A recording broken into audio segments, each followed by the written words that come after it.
Good morning and welcome to the October 8th, 2019 Board of Supervisors meeting. As customary, if we could please rise for a moment of silence to remember those who have gone before us.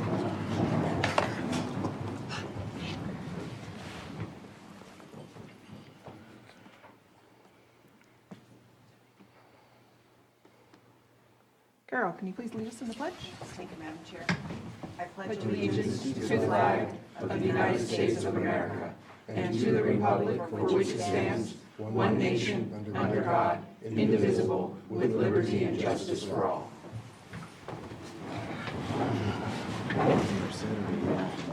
Okay, for consideration of extra items not appearing on the posted agenda. Is there an extra item? Yes, Madam Chair. I was wondering if we could add consideration of report impending PG&E public power shutoffs and the PSP event, maybe coming down the pipe here in the next couple of days. Phew, apocalypse. Thanks, Madam Chair. Yes, I did put in a request that you consider taking this up as an extra item. It did obviously come up after the posting of the agenda. Staff first began receiving information from PG&E about the fires, the windstorm that is projected. That information started coming in on Sunday evening. There have been lots of preparations since, and it would be valuable for staff to have an opportunity to report out to you, and also if there's any direction from your board to receive that as well. So is there any comment from the board before open to public comment? Is there any public comment for us to take up this extra item? Then I'll bring it back to the board to make a motion. Madam Chair, I make a motion to add as an extra item consideration report of the impending PG&E public power shutoff or the PSPS event.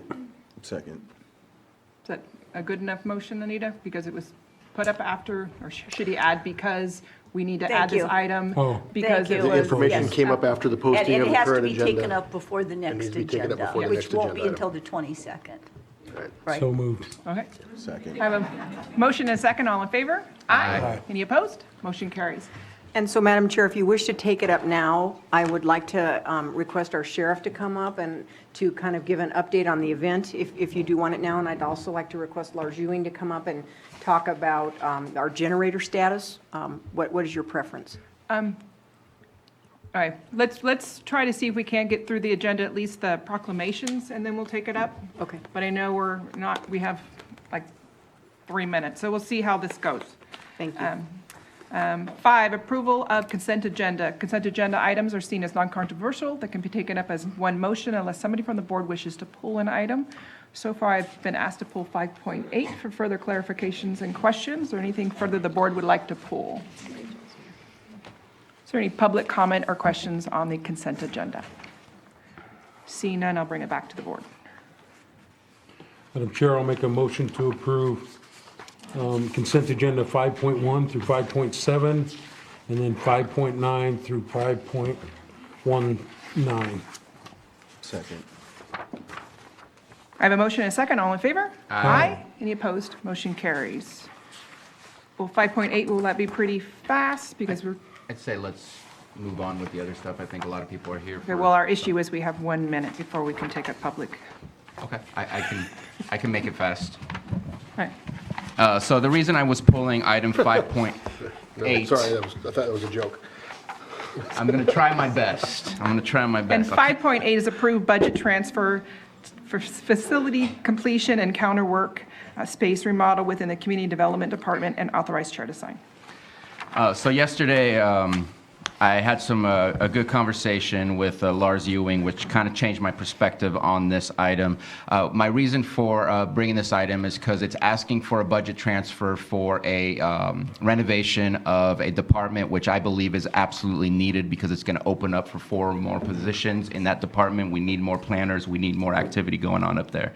But the fact of the matter is I go upstairs and the work is already happening prior to them having access to the funds to be able to do the work before things are approved. And I just want to say, next time, if we can just have a special meeting, if we have to have this work started as soon as possible. The bids came in on September 19th. The work started this Monday on the 7th. There's a gap in between where if we need to have a special meeting, I'm available. I'm sure some of you are available where we can go ahead and say we approve before work gets started, so I don't feel like I have to say yes to something that is already happening, because saying no right now means that there's going to be a mid-construction situation, and I feel like I'm not given a choice. And I'm not happy with that situation. I'd like to change that for the future, where if we need to move things fast, let's move things fast and let's have a special meeting. So that's what I would, that's my comment on that. Other than that, I approve of what's going on. All right. Any further questions or comments from the board? Any questions or comments from the public on this item? See no movement, I'll bring it back to the board for action. Madam Chair, I move to approve 5.8 from the consent agenda. Second. I have a motion and a second. All in favor? Aye. Aye. Any opposed? Motion carries. Aye, sorry. Okay. Our public input, our 6.1, 9:05 a.m. item, public input. Is there any public input? These are items that are not on the agenda. Don't believe we have any. With that, we'll move to our 6.2 item. I do have a question. Yes. On 5.8, it wasn't, did you open it up for public comment on that too, or no? Because I didn't know if staff had anything they wanted to add to that. I believe I did. Okay, yeah. Might have, but anyway. Did I open it? I thought I did too, and there was no movement. There was no opportunity for staff to respond, so.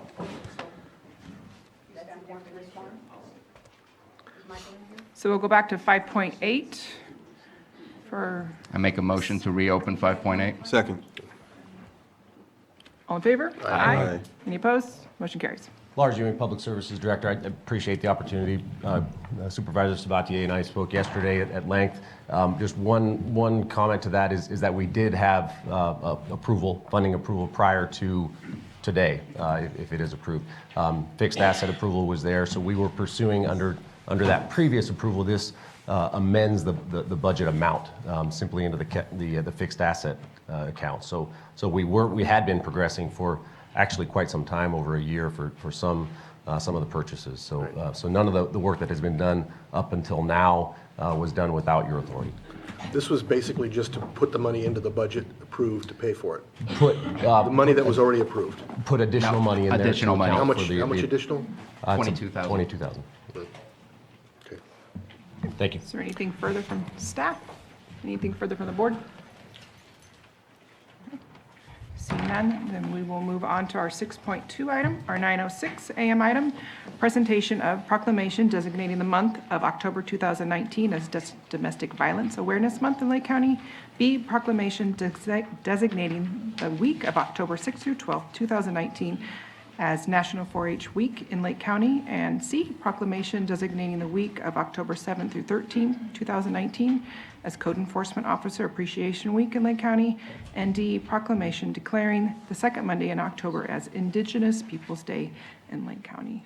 And with that, we will take up A, proclamation designating the month of October domestic violence. And as I do that, if you guys could finish signing these. If everybody would like to join me.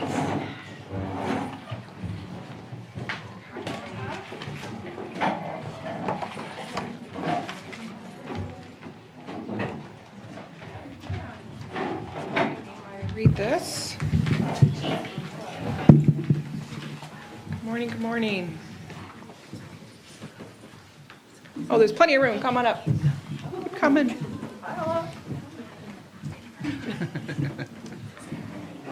Sure.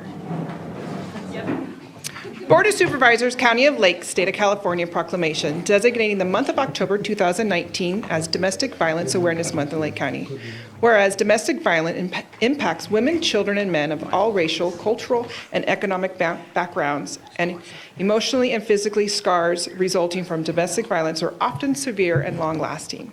And whereas in the fiscal year ending in June 2019, the Lake County law enforcement responded to over 362 incidents of domestic violence, including men, women, and children.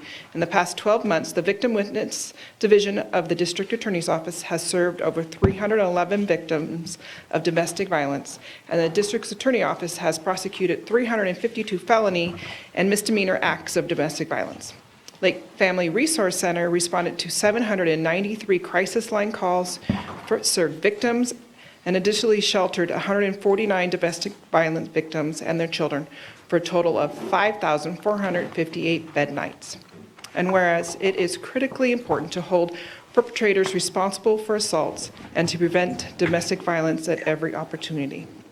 And whereas family violence is a community problem, stopping the cycle requires not only the strength and courage of survivors, but also the support and involvement of all members of the community. And whereas many organizations such as the District Attorney's Office, Sheriff's Office, Lakeport Police Department, Clear Lake Police Department, and Lake Family Resource Center are committed to ending domestic violence in Lake County and providing essential crisis intervention and prevention services to all members of our community. Therefore, it be proclaimed that the month of October 2019 is designated as Domestic Violence Awareness Month in Lake County. And our community is urged to support the efforts of our agencies assisting victims of domestic violence and to increase their involvement in efforts to prevent domestic violence. Therefore, strengthening our community and creating an environment which honors, nurtures, and protects all members of every family. Passed and adopted this 8th day of October 19th, 2019. Thank you. Who would like to maybe let us know the work you've been doing and some events that will be coming up? Absolutely. Great. So Domestic Violence Awareness Month actually began about 30-something years ago. It was a one-day event called the Day of Unity. That ultimately turned into a week-long event of awareness, which then became a month-long nationally recognized awareness event.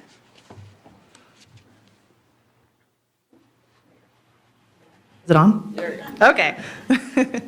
So one thing that I would like to mention is, what is domestic violence awareness? We are all here for a reason. So the purpose of Domestic Violence Awareness Month is to mourn those who have died at the hands of violence. To honor those. Hello? All right, so the purpose of Domestic Violence Awareness Month, like I was saying, is to mourn those who have died at the cause of violence, to honor those who have survived, and to unite all the advocates from across the nation to come together and work together at ending domestic violence. That is what we are doing here today. We are standing up against domestic violence, and as a community, it takes you. It takes all of our partners, as said in the proclamation, Victim Witness, our Sheriff Department, all of our medical personnel in Lake County, the community members, CWS, Child Welfare Services, probation. We all come together and work so hard at this cause. But not only that, it takes the staff. We have amazing advocates who work 24/7 around the clock providing services to those when they're in need. What we do together every single day, we help save lives. So on October 19th, which is Saturday at 9 a.m., at Lake Family Resource Center, it's our 6th annual Power of the Purple Walk. I invite everybody to attend, share with your families, your agencies, whatnot, and come and walk with us around Kelseyville. It's a mile-long walk. We dress in purple, and we have a visual stand that we will not tolerate domestic violence in Lake County.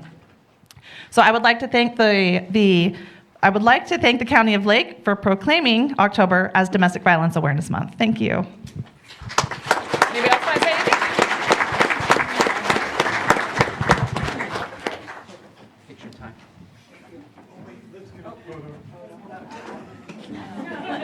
They always try to slip out before the photo. If you back up anymore, you'll be more in the picture than standing up.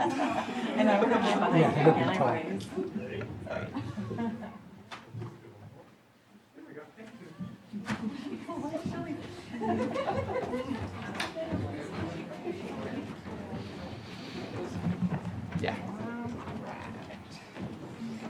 Wow, So at least I next, did. next up is our proclamation for 4-H. Supervisor Brown. Where's the Irish gang?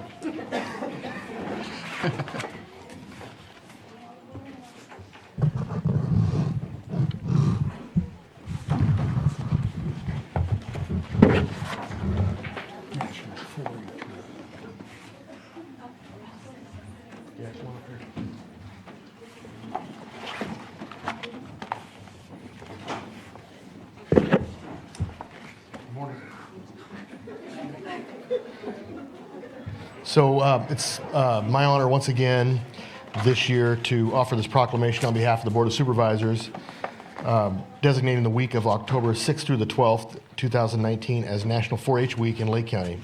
Whereas 4-H is America's largest youth development organization, having supported almost 6 million youth across the country, almost that many in the county over the years, but thus far. And whereas the Lake County 4-H program has over 290 youth and 100 volunteers in its 8 clubs in Lake County, California, to become confident, independent, resilient, and compassionate leaders. And whereas 4-H is delivered by University of California Cooperative Extension, a community of more than 100 public universities across the nation that provides experiences where young people learn by doing in hands-on projects in areas including health, science, agriculture, and citizenship.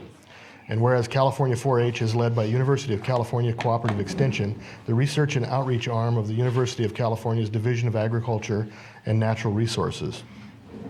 And whereas National 4-H Week showcases the incredible experiences that 4-H offers young people and highlights the remarkable 4-H youth in Lake County, California, who work each day to make a positive impact on those around them. And whereas 4-H's network of nearly 600,000 volunteers and 3,500 professionals provide caring and supportive mentoring to all 4-Hers, helping them to grow into true leaders, entrepreneurs, and visionaries. Now therefore be it proclaimed that the Board of Supervisors does hereby proclaim October 6th through the 12th, 2019 as National 4-H Week throughout Lake County, California, and encourages all of the citizens to recognize 4-H for the significant impact they've made and continue to make by empowering youth with the skills they need to lead for a lifetime.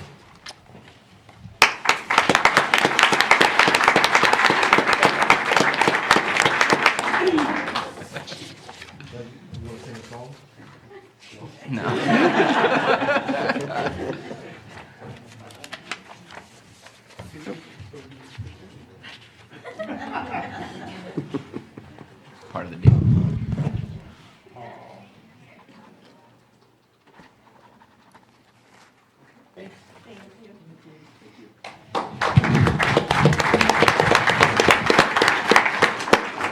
Okay, we'll move on to our Code Enforcement Officers Appreciation Week. Bruno Sabatier. Hello. Waiting for our code enforcement team to come up. Welcome. Thank you. So this is a proclamation designating the week of October 7th through 13th, 2019, which is weird because the other one was 6th through 12th, so we're off by a day somewhere, as Code Enforcement Officer Appreciation Week in Lake County. Whereas the state of California has proclaimed the second week of October as Code Enforcement Officer Appreciation Week.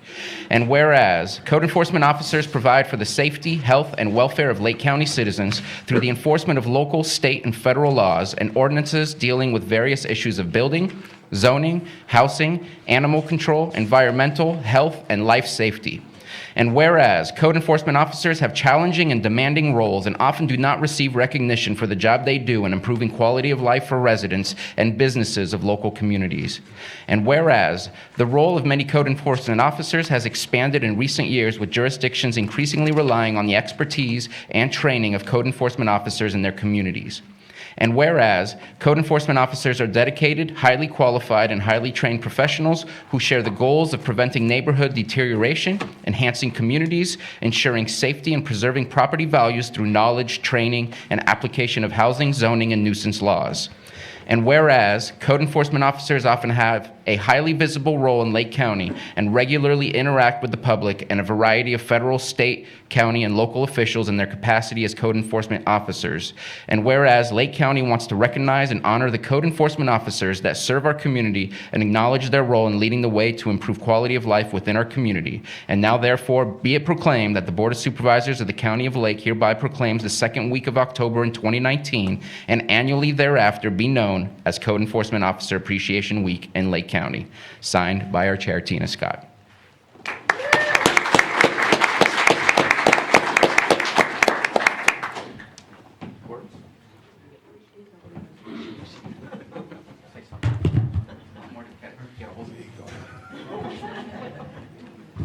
We're a very large county with very few people to do code enforcement.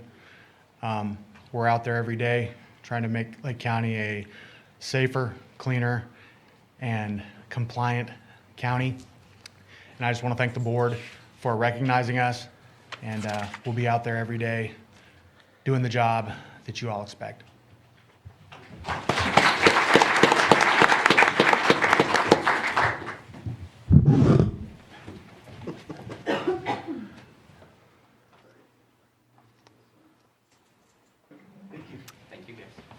Okay, and our final proclamation, declaring the second Monday of October as Indigenous Peoples' Day in Lake County. And we're going to have both Supervisor Simon and Crandall.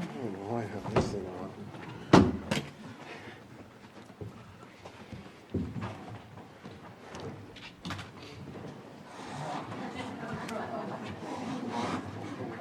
Tribal leaders and tribal people, please come up.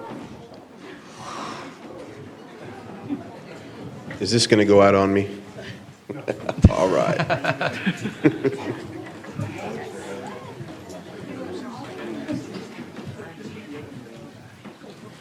there anything you want to say beforehand? Or? No, I'll speak one minute down. Okay. You know, Okay. Excellent. All right. All right. Wonderful, wonderful. Come on up. So Vice Chair from Robinson, right on time. All right. So I just want to, I want to thank everyone for coming in. I want to thank staff and Carol and staff for working on this. An interesting note, other counties were doing this, and we had already been working on it. So it seemed like we weren't really involved with this already, but we were. We had this plan for quite some time. And so when we seen other counties do theirs, I read their verbiage and I sent them, and they were already on target with what we needed to say in our proclamation. So I want to thank staff for helping us with that. So I'll go ahead and read this. Board of Supervisors, County of Lake, State of California. Proclamation declaring the second Monday in October Indigenous Peoples' Day in Lake County. Whereas the area known as Lake County has been home to people for greater than 12,000 years, and the richly diverse cultures of the 7 tribal nations indigenous to Lake County: Middletown Rancheria of Pomo Indians of California, Khoi Nation of Northern California, Big Valley Band of Pomo Indians, Scotts Valley Band of Pomo Indians, Habe Matalel Pomo of Upper Lake, Robinson Rancheria of Pomo Indians of California, and Elam Indian Colony have informed every aspect of our community's history. And whereas policies and practices of the United States and earlier colonial governments deprived indigenous people in the state of California and Lake County, specifically of land holdings, liberty, even life itself. And whereas the County of Lake is committed to protecting rights of tribal organizations and institutions to strengthen their own communities. And whereas Indigenous Peoples' Day was first proposed to the United Nations more than 40 years ago. And whereas in January 2019, Lake proudly became the first United States county with 2 concurrently seated American Indian supervisors. And whereas, because of our historic position, we have a responsibility to lead in honoring and celebrating the legacy of all of the American indigenous peoples, and particularly those indigenous to Lake County. Now, therefore, be it proclaimed that the Lake County Board of Supervisors declares each second Monday in October Indigenous Peoples' Day in Lake County, passed and adopted this 8th day of October 2019. Signed, Chairman Tina Scott.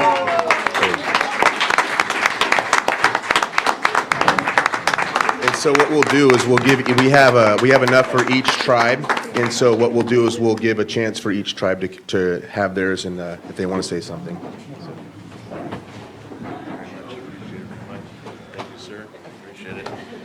Well, for a guy that takes care of the ancestors moving backward, it's really nice to see something that's positive moving forward. Gentlemen, thank you very much. This is a beautiful time, and thank you. All right, have a good day.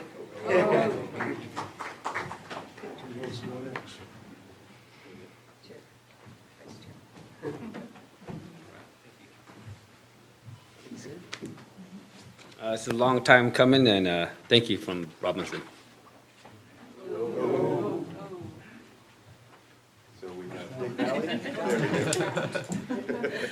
It's a real honor to be here today, and I just want to reach out from Big Valley and just say how proud we are of you two gentlemen standing up here. We're very proud and we're honored, so thank you.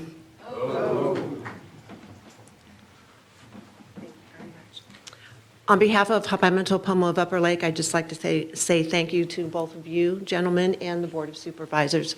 And this is a long time coming, and we're so thankful that we have this.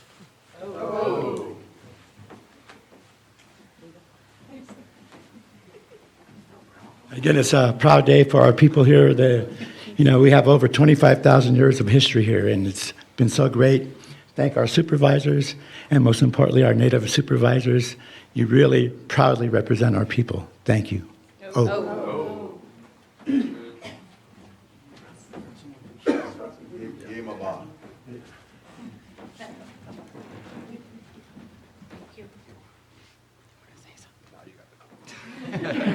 On behalf of Scotts Valley, I would just like to say thank you, and we're very proud of our Native supervisors and all of the supervisors, so we're just really thankful. Thank you. Good job, Patty. Moke Simon, Chairman of Middletown Rancheria, also Board District 1 Supervisor. Today's a historic day. I want to thank all the supervisors, all the staff that helped put this together, and everyone else in this community, and the folks who put us in the seat that we are, myself and EJ. So, two historic events happened this year that I was able to attend. This is the second one. The first one was a meeting with the governor and apology for the genocide that had happened to the Native people here. The first governor of the state of California basically put a war of extermination of the indigenous people here in this area. And the 40th governor had the courage to apologize and to really recognize what had happened to us here as an indigenous people. So I really, this is a powerful day. I want to thank everyone here today for being leaders in their community and standing up for what they believe in all the time, but being a huge part of this county and its community. So thank everyone. Today's a great day.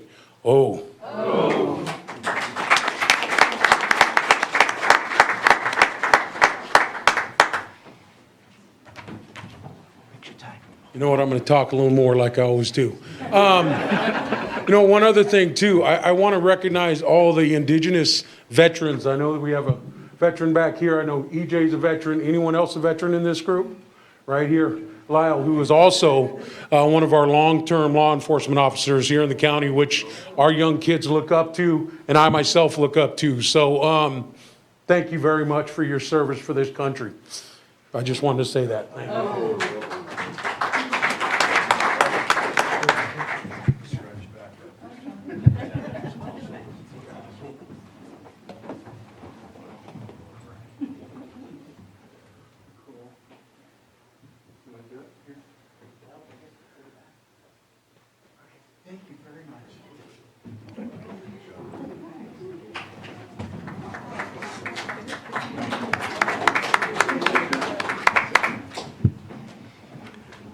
We will now take up our 6.3 item.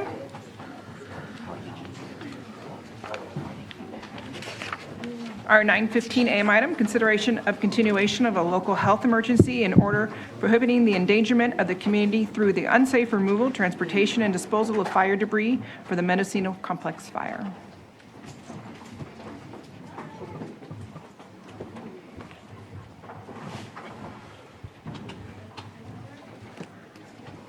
Morning, Board of Supervisors and Madam Chair, Denise Pomeroy, Health Services Director. I'm here with Jesse King, our Environmental Health Director, to request your board to renew the proclamation for the emergency health proclamation for the Mendocino Complex fire. I am here on behalf of Dr. Pace, who could not be here today. He's at meetings in Sacramento. The continued cleanup has not been finished yet. We still have those 17 properties, thank you, that need to be cleaned up, and we're still working with Cal Recycle to get them here to finish that project. So any questions or comments from the board? Any questions or comments from the public on this item? See no movement, I'll bring it back to the board for action. Madam Chair, I move to continue local health emergency in order prohibiting the endangerment of the community through the unsafe removal, transportation, and disposal of fire debris from the Mendocino Complex fire. Second. I have a motion and second. All in favor? Aye. Any opposed? Motion carries. Thank you. Thank you. We will now go back to our extra item. So if Sheriff, you want to come join us up here. Any other staff? Lars, will you Lars? come up as well to talk Come about up and sit. generators after the sheriff reports?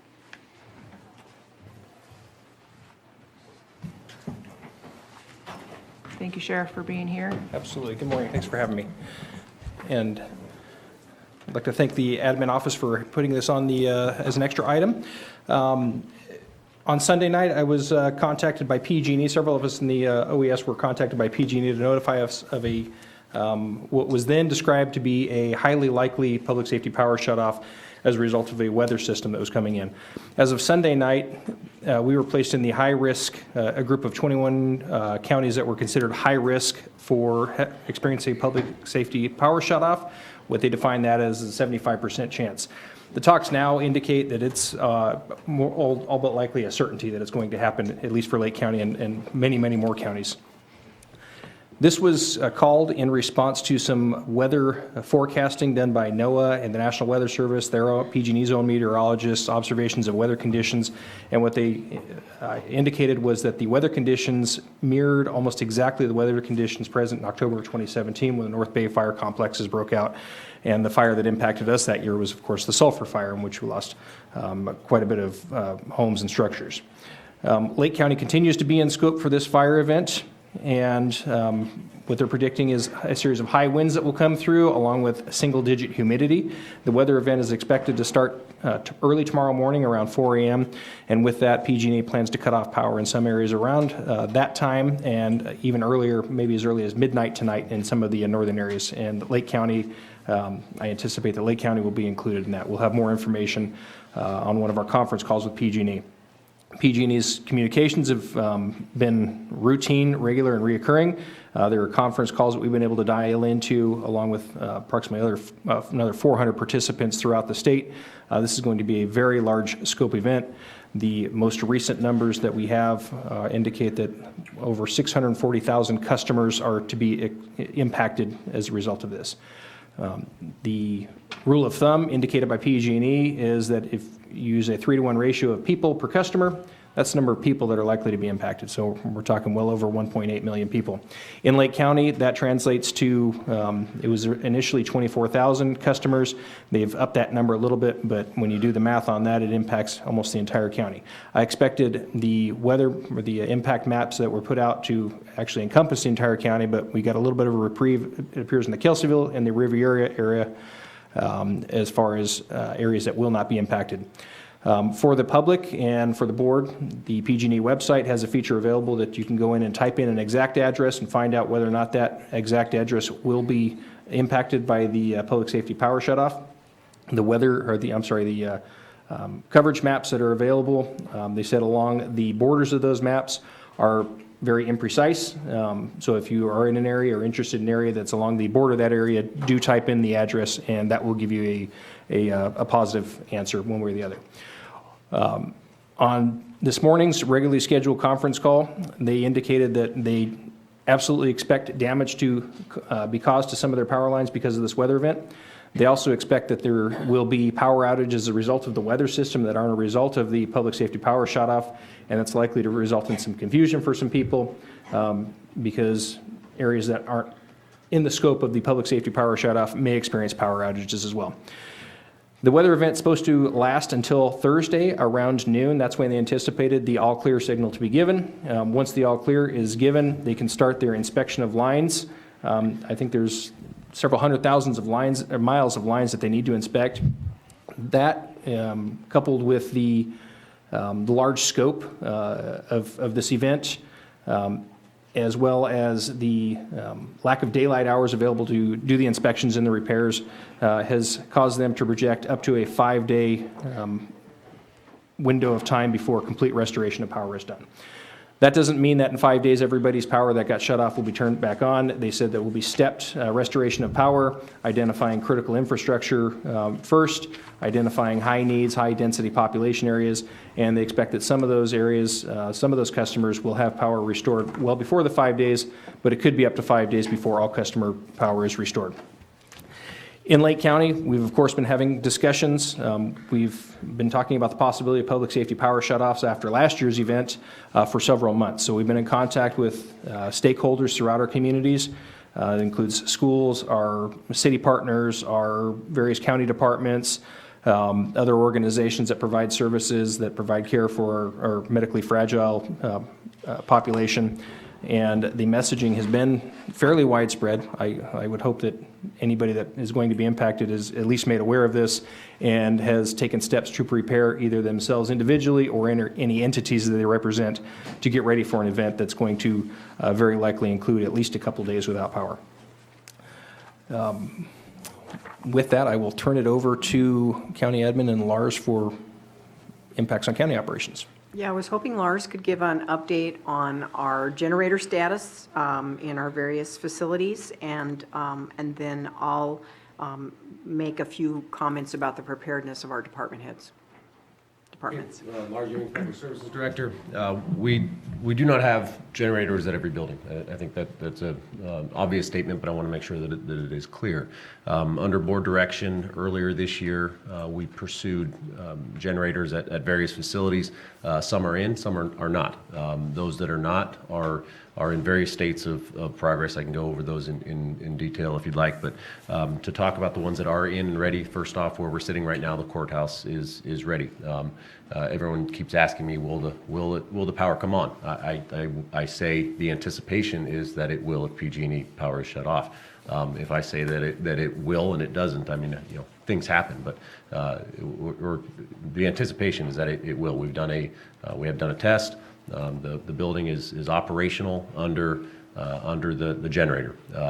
What may happen is perhaps the automatic transfer switch doesn't come over. All right, then we manually switch it over. So come Wednesday morning, this building, as well as some of the surrounding buildings, such as the Courthouse Museum, which is under the same service from PG&E, and then the same lines from the generator, that will also have power.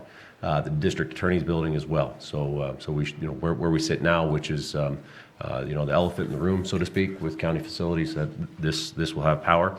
Other facilities that we have put generators in after the board direction, we have the victim witness building that has power. Ag Center has a portable generator that my staff is mobilized to go up and pull the extension cords, have it fueled. It is fueled, but we've got the backup fuel ready. So that's another location where we're set up. The landfill has a generator, which doesn't, nobody would really think about that, but we have scales. We have everything is computerized now, so we have the need. Garbage doesn't flow, then we've got some problems. So that will continue. Other locations where there already were generators, public health, sheriff's office has a variety of facilities, Buckingham Peak, communications, so those have backup generators.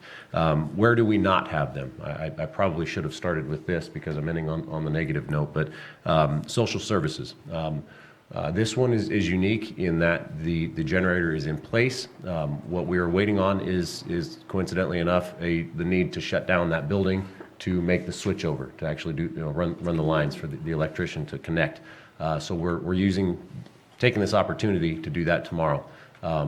Whether there is a shutdown or not, we've coordinated with social services to shut down tomorrow, do the connection, and again, the anticipation come Thursday, we will be ready to be powered up. A couple of facilities that the board, there are 3 specific facilities that the board approved generators, and those generators simply have not been delivered yet. And we were well aware that that would be mid-October that they would be delivered. That is Child Support Services in Kelseyville, Behavioral Health in Clear Lake, and Animal Control. Let's talk about behavioral health. It is not there. We've worked with the department head. He has a plan in place. I'll defer to Carol to discuss some of those plans, but it is unfortunately not ready. Now, child support, we lucked out a bit. It does not appear to be in the shutdown area, so that's a big benefit that we have. Animal control, in as much as the generator is not there, the infrastructure is ready, and we do have one portable generator. The county buildings and grounds, we have one portable generator that we have kind of on an on-call basis that we're mobilizing now to go up to power certain circuits, so to speak, up at the kennel. So minimal, not everything, not all lights are going to go on, but we're going to get it done. The buildings and grounds guys, I'm going to say they're going to do their magic to make it work. And I want to give credit to them because they are they're dropping what needs to be dropped to make this stuff happen. So I can't go any further without thanking them enough. I think that goes over the big picture status of the generators that we expect to have in place. Thank you. Carol? So then the thing we often say that makes Lake County government unique and wonderful is the incredible teamwork of our leadership staff, and they've come together once again. In fact, in anticipation of this possibly happening earlier this summer, we all worked very hard to put together a continuity of operations plan so we would know where all of our departments stand in the event of a PSPS, and considerable progress has been made. We had a special department head meeting yesterday to go over some of those details, and the vast majority of our departments are going to be fairly operational. Even those that don't have generator power will have opportunities. They've come up with some special project work that employees will be able to do in order to stay productive without electricity, like spring cleaning and organization of storage and things like that. Obviously, computers won't work in the locations that don't have generation, but those staff that are available will certainly be asked to come in and work as usual. But we do expect our workforce to be impacted to some extent by the school closures. There are going to be some employees that need to stay home with their children in light of the fact that the children cannot go to school. So virtually all of our departments will be operational. The auditor controller indicated it is possible there will be some, depending on how this goes down there, it's possible that there will be some internal delays with payment processing. We hope not, but that was a concern that was raised. Our departments that serve the vulnerable population are working on some data matching and reaching out to their constituents to make sure they are aware, and certainly everyone has been put on notice to make sure fleets are fueled up, and Lars and his staff have worked to make sure there are adequate fuel supplies for the generators that are in place. So that's kind of the department rundown. There really are no gaps, and it makes us all proud to be a part of that because honestly, I think we're in a way better place than most jurisdictions. If you listen to the calls the sheriff and I have been dialing into since Sunday night, it's really obvious that a lot of jurisdictions are still trying to figure out where to start. And given our long history with disaster, even though this isn't a disaster, we have a team that stands up quickly and knows what to do. I wanted to remind the public that on the county website, if you go to the county website and do a search for PSPS, you'll find a page where we have a lot of resources. And although we don't absolutely guarantee this list, there is a list on there, if you look for the resource link, of business statuses during PSPS. Grocery stores, drugstores, gas stations, hospitals, you name it, and the status on their ability to stay open during a PSPS. Again, it's not a list that we absolutely guarantee, but it's a great resource to have, and I would encourage the public to go take a look and perhaps to even print a copy to have handy for the coming time when you can't use your printer in the next few days. So, thank you. Thank you. And with that too, the sheriff, don't you have something on your website too of things to know, to be prepared? So I think it's very important for people to do that today if they haven't already. Absolutely. My overall message is have a plan. Be ready for this. Have your medications ready. Have your contact list ready. Have a supply of water ready. Have non-perishable foods. If you're able to have a generator, make sure you know how to operate it safely. One of my previous advices was maybe it's time to get out of town, but the scope of this event is extraordinary. And so a lot of those places that you may want to go may also be impacted by this event. One thing we didn't touch on is the availability of a customer resource center that's established by PG&E. PG&E contracts with a company to provide the customer resource centers. I think this is just the second year that they've done this. And what the customer resource centers are essentially for this year are large tents that are set up. They wanted to be very clear that the customer resource centers are not shelters. They are not somewhere you can go and seek shelter during this event. They are there to provide information. They're available to provide water, and they're available to provide a place where you can recharge your cell phones, computers, and medical devices. Medical devices will take priority, I am sure, at these, and the hours of operation will be 8 a.m. to 6 a.m. There's only going to be one in Lake County. I know that, and it's going to be located in the city of Clear Lake, so the people at the North Shore and the West Shore would like to, I'm sure, see something a little bit closer. But because of the scope of this event, the vendor that provides this service for PG&E is completely maxed out. They don't have any more resources available. They're looking at other options later on. I think we will be fortunate in Lake County because the Clear Lake Senior Center is available, and it's not going to be in a tent as other communities are experiencing.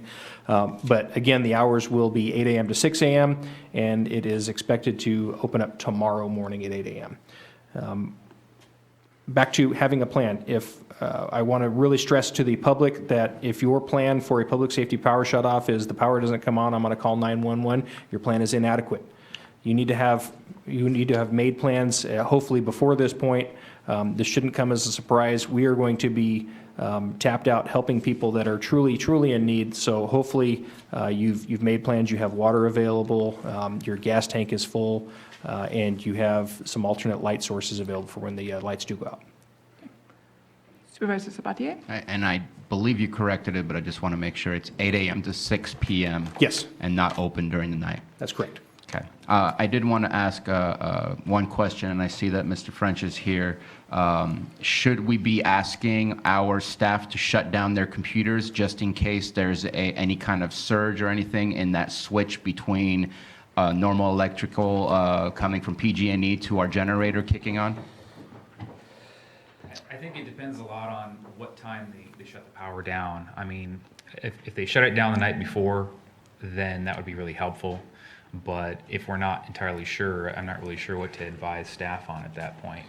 But maybe we should ask staff to shut down tonight before they go home. That might be a good idea, and they can power back up in the morning once we're back on generator power. Because I think that was one of the issues. Sure. We're not sure how that cutover is going to happen. Exactly. I think it would be prudent to use that term, not only to shut down computers in the event of, well, not in the event of, the switchover is not seamless.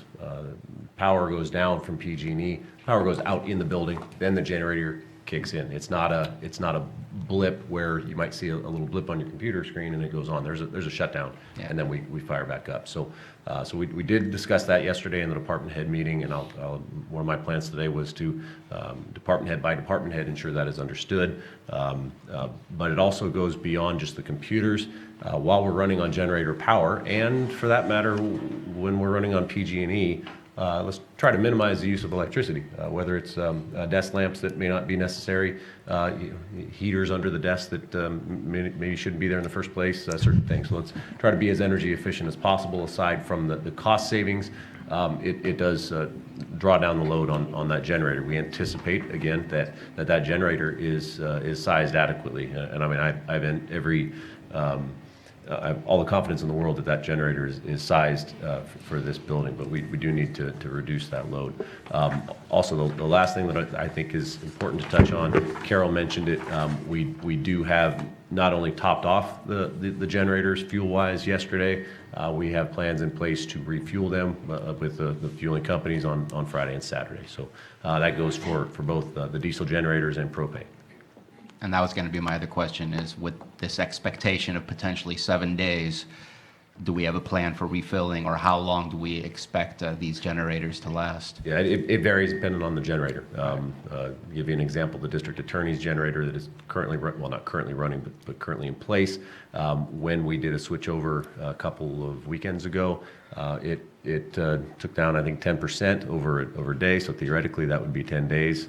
Increase the load, that can reduce. Now, other generators, it could be 24 hours, it could be a few hours, and you need to constantly refuel. So it's entirely dependent upon the generator and the load being pulled from that generator.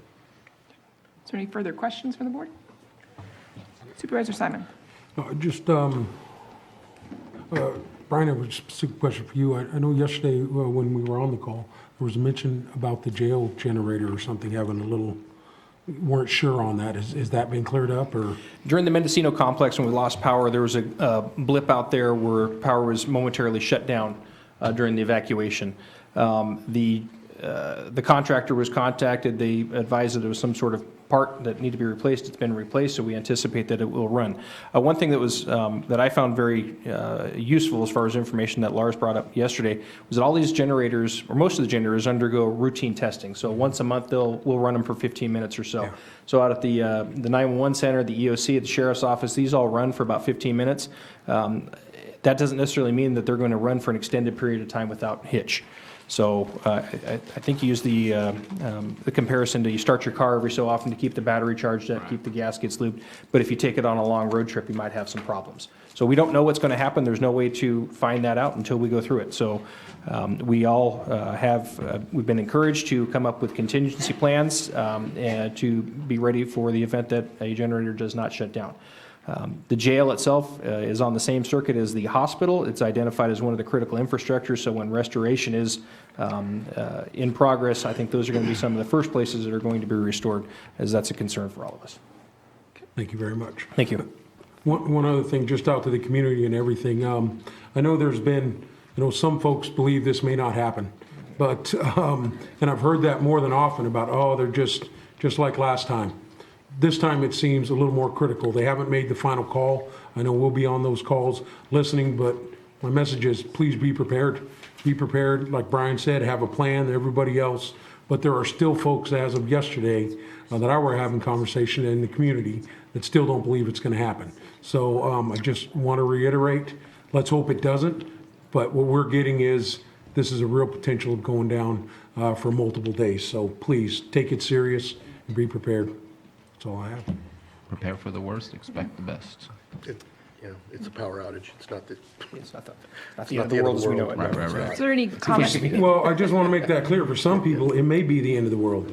They may not have made a plan. They may be on medical devices. Then they need to. They may have grandparents. They may have other folks. So, I take every situation seriously. I will not sit up here and say, it's not the end of the world. Well, for some folks, it may be, and let's hope we don't encounter that. But I just want to, from my point of view, it's very serious. Is there any questions or comments from the public on this item? Seeing no movement, is there anything further from the board? This was just information only, we're not. I don't think so. Okay. I'd just like to, I thank you for, and your staff for all the hard work. I think Lake County, we are as prepared as we can be, so. Thank you. Thank you. Thank you. Thank you. Thank you. Our 7.2 item, consideration of delegation of investment authority. Who's doing this one? We're moving right along, right? Is it Sabatier or Simon? Are you introducing? I'll get started on it. 7.2. As we all know, our chair, Supervisor Scott, created a ad hoc committee to review the treasurer tax collector office to see what it is that we can do to help and make sure that we accomplish all of our goals. And one of the goals that was brought up in I believe it's the November meeting of 2018, during the question and answer time with the tax collector, was about our investments. Where that was, who was holding the investments, and typically, and correct me if I'm wrong, I believe it's supposed to be an annual report that we're supposed to receive on where are we in our investments, and that has not happened for at least a couple of years, if not longer. And so There are things that we're trying to do with the tax collector's office to make sure that those things get accomplished. We just talked last time with our treasurer tax collector about making sure that the tax auction is getting prepared and that we're going to be able to accomplish that. That's really important. And so what we're trying to do here is have a conversation of, do we want to alleviate the treasurer tax collectors by moving the investment management from her department over to administration? I'm just going to say this is my opinion. It should be an interim move, not a permanent move. That has not been discussed at the ad hoc committee, so I'm adding that on my own. In order to ensure that she focuses on those critical revenue generating items on her duty list. And so we're approaching the board to see if this is something that we are interested in moving and whether to move forward or not. Okay.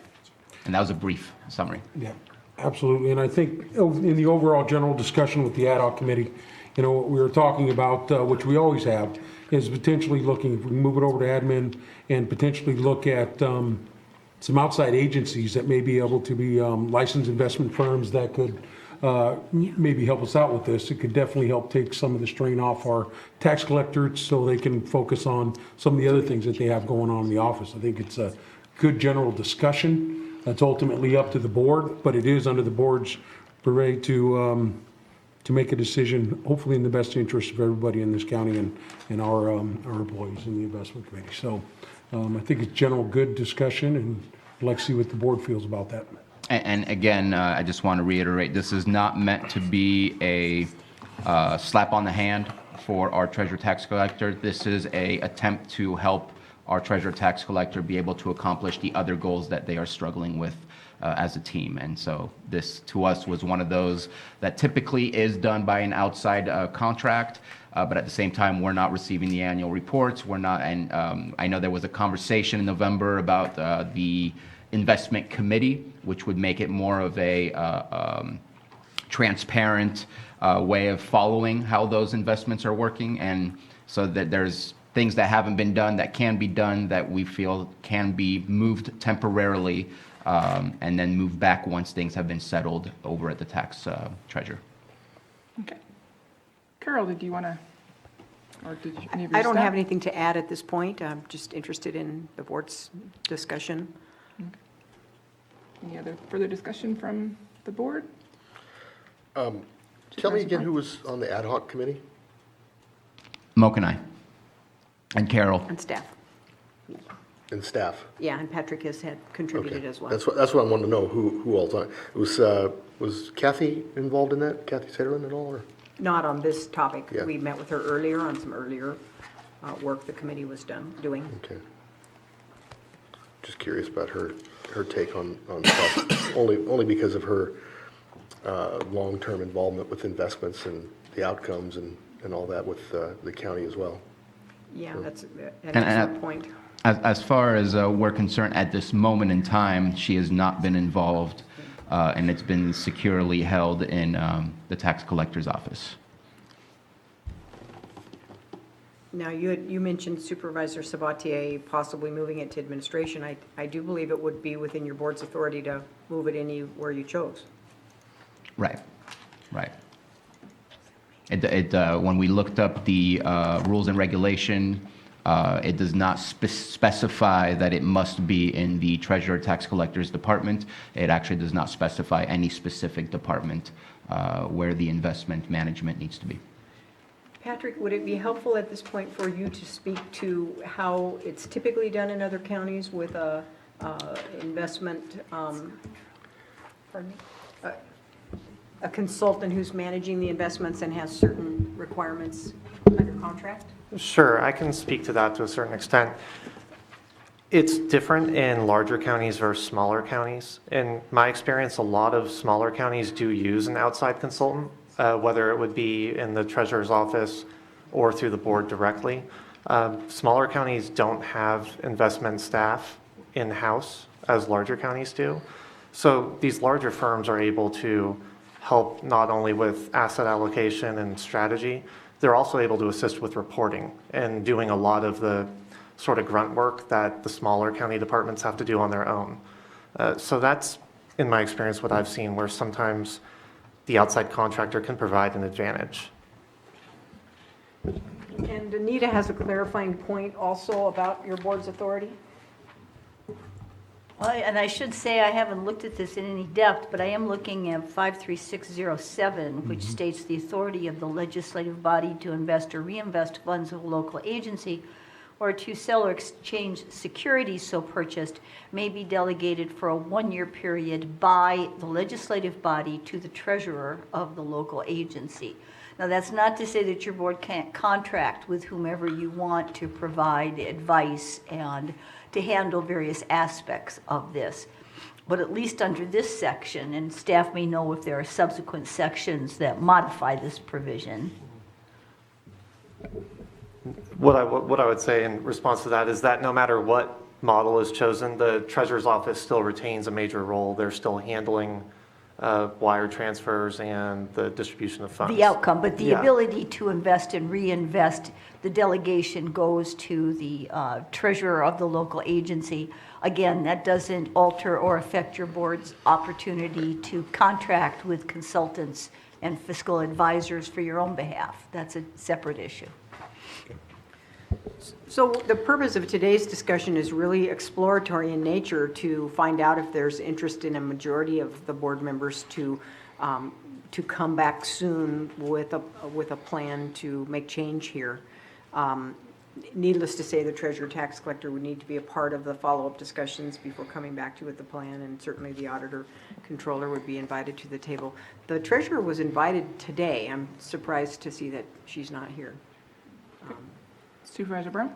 Well, I mean, this is a good initial discussion, and I'd like to, I'm not ready to go along, there's no recommendation here to make. I mean, there's a, committee of two, and it needs to be explored beyond that, and I think that's a good idea to look at these, but, I'd like to see, the folks that you mentioned on there, Kathy involved because of her history with that, and kind of outside.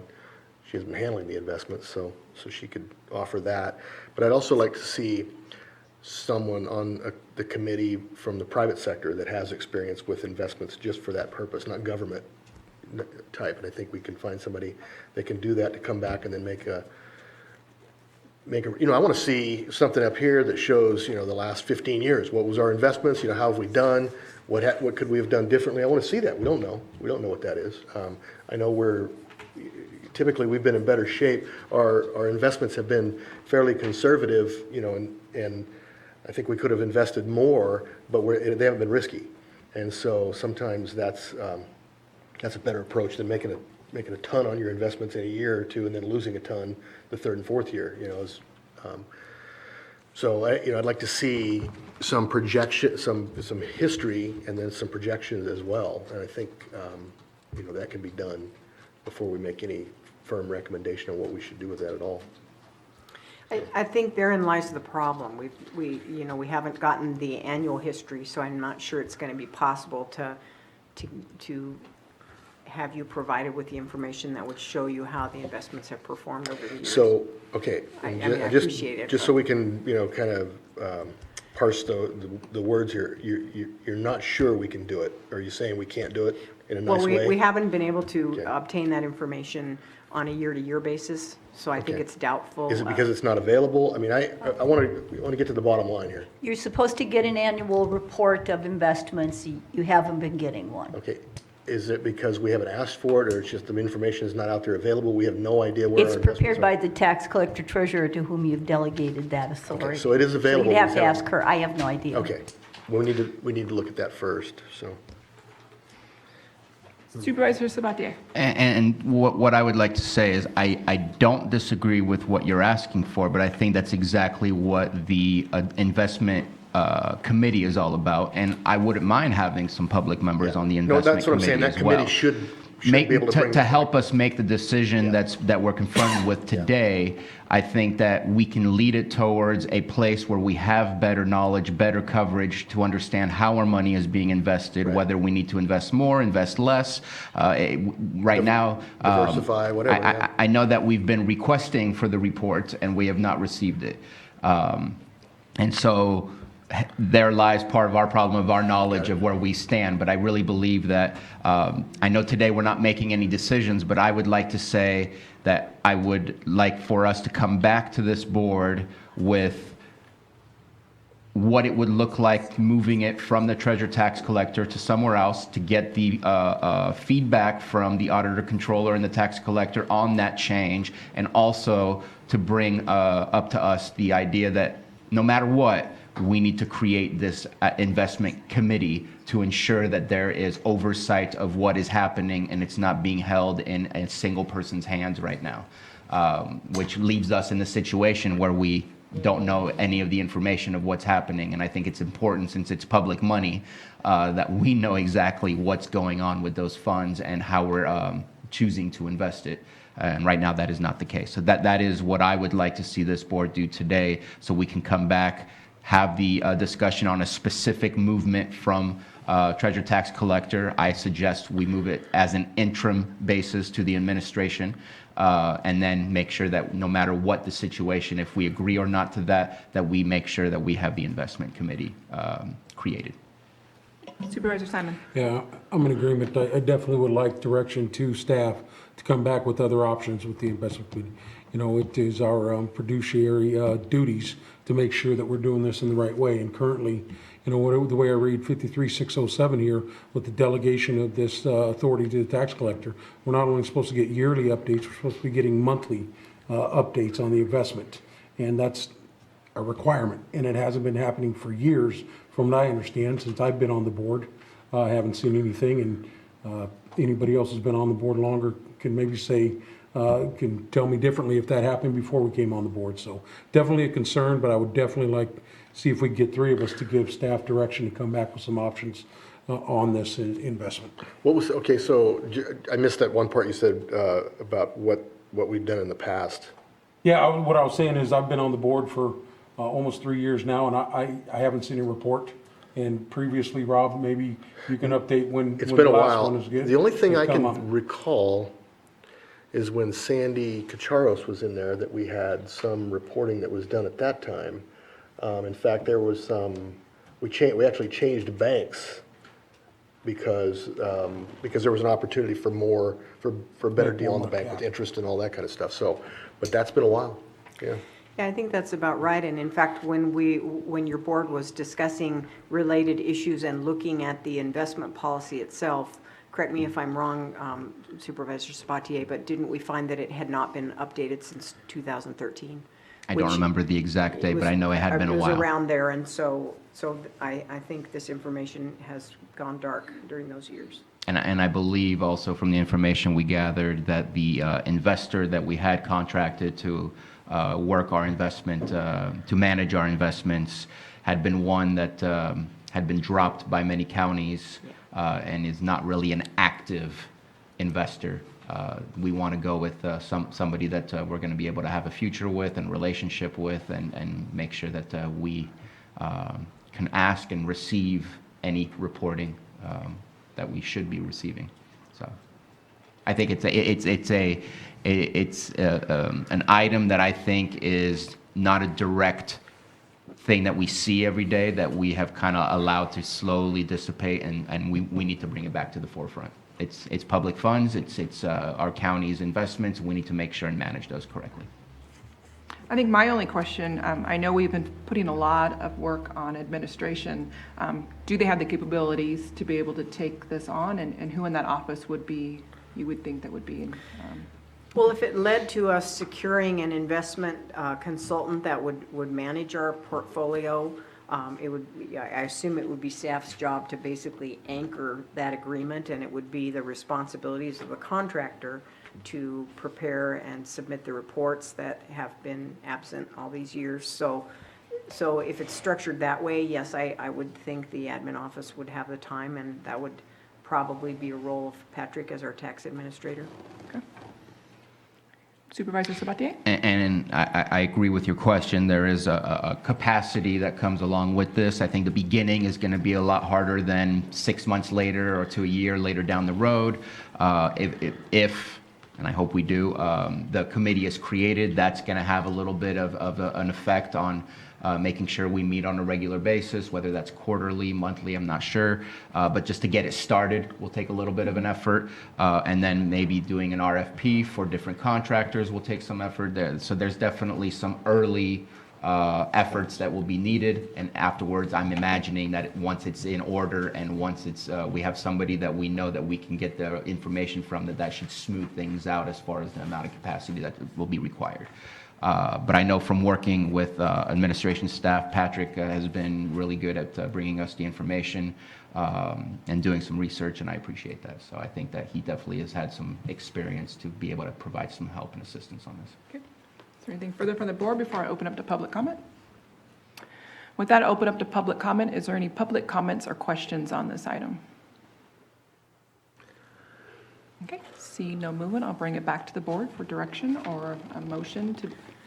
So I guess we would be looking for consensus from the board that we should continue that the committee and staff and the additional folks that were mentioned earlier get back to the table and come up with a more formal recommendation for your board to consider soon? Is that? And please include, if I have consensus from the board, include the creation of the investment committee as well. I think I'd feel more comfortable if you could put this, instead of just consensus, into a motion. So moved. Second. I have a motion and a second. All in favor? Aye. Aye. Opposed? Motion carries. Thank you. Thank you. Okay, 7.3. Discussion and possible direction regarding the purchase of code enforcement officer personal protective equipment. Welcome. Thank you. Come take a seat.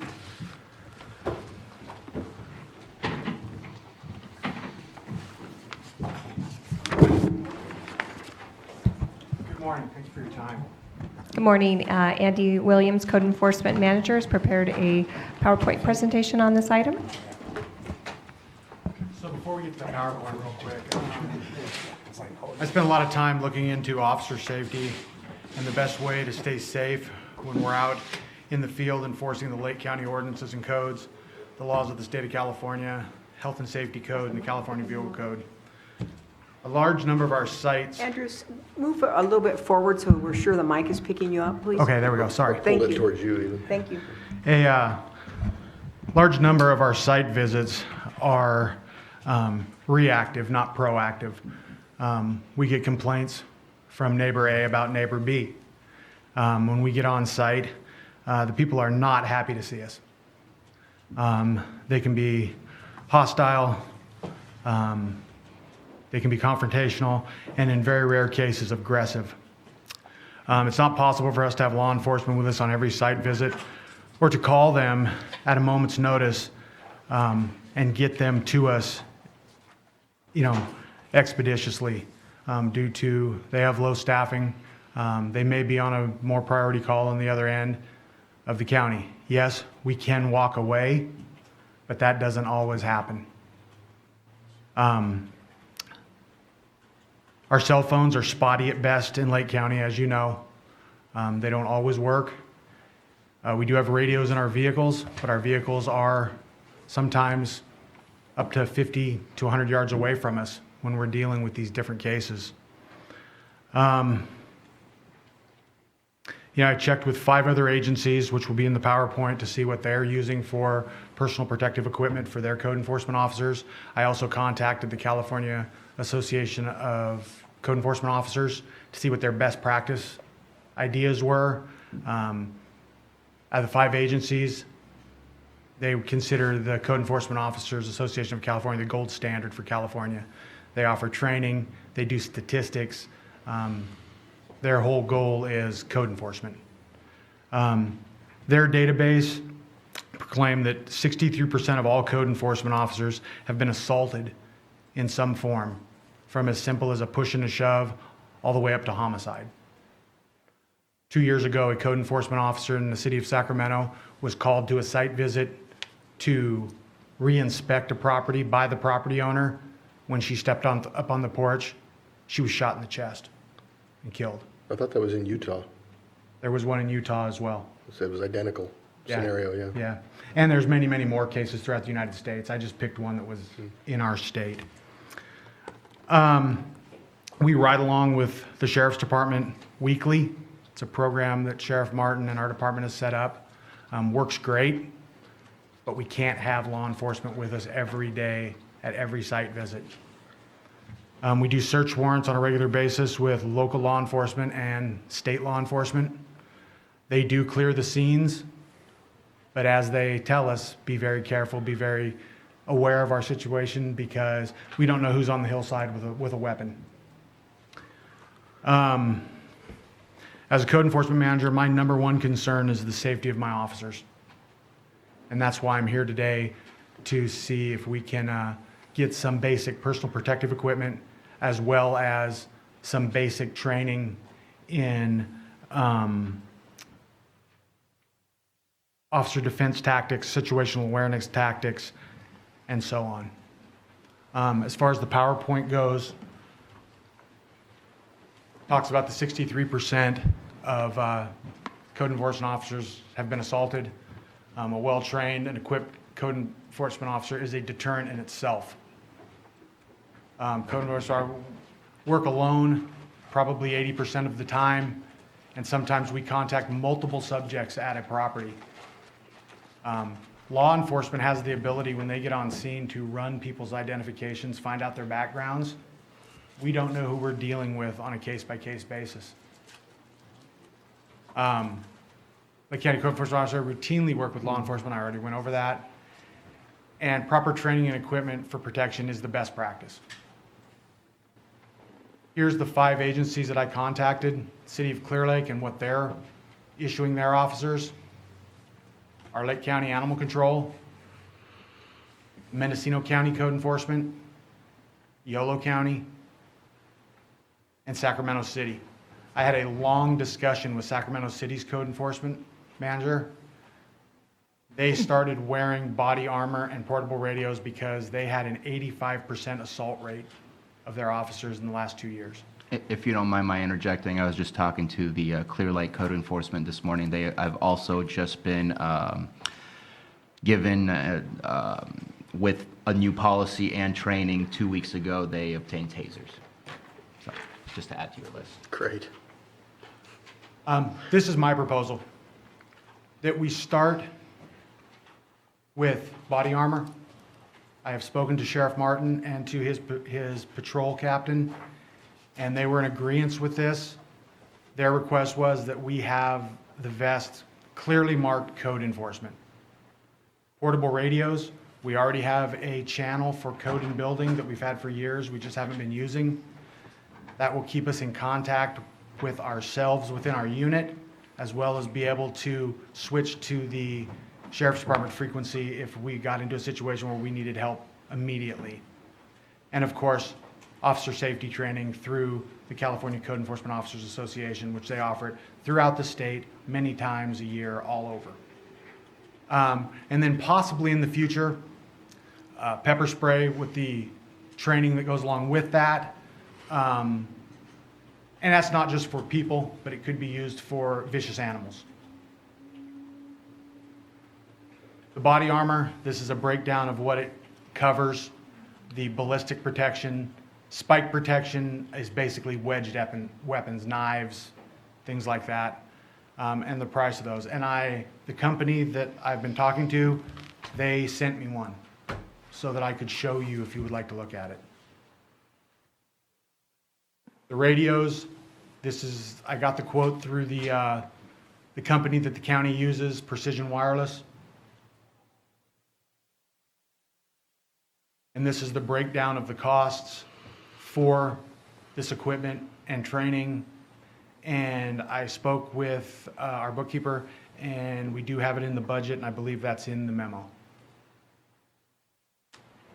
So basically, that's what I'm coming to you folks for today, is to get some direction.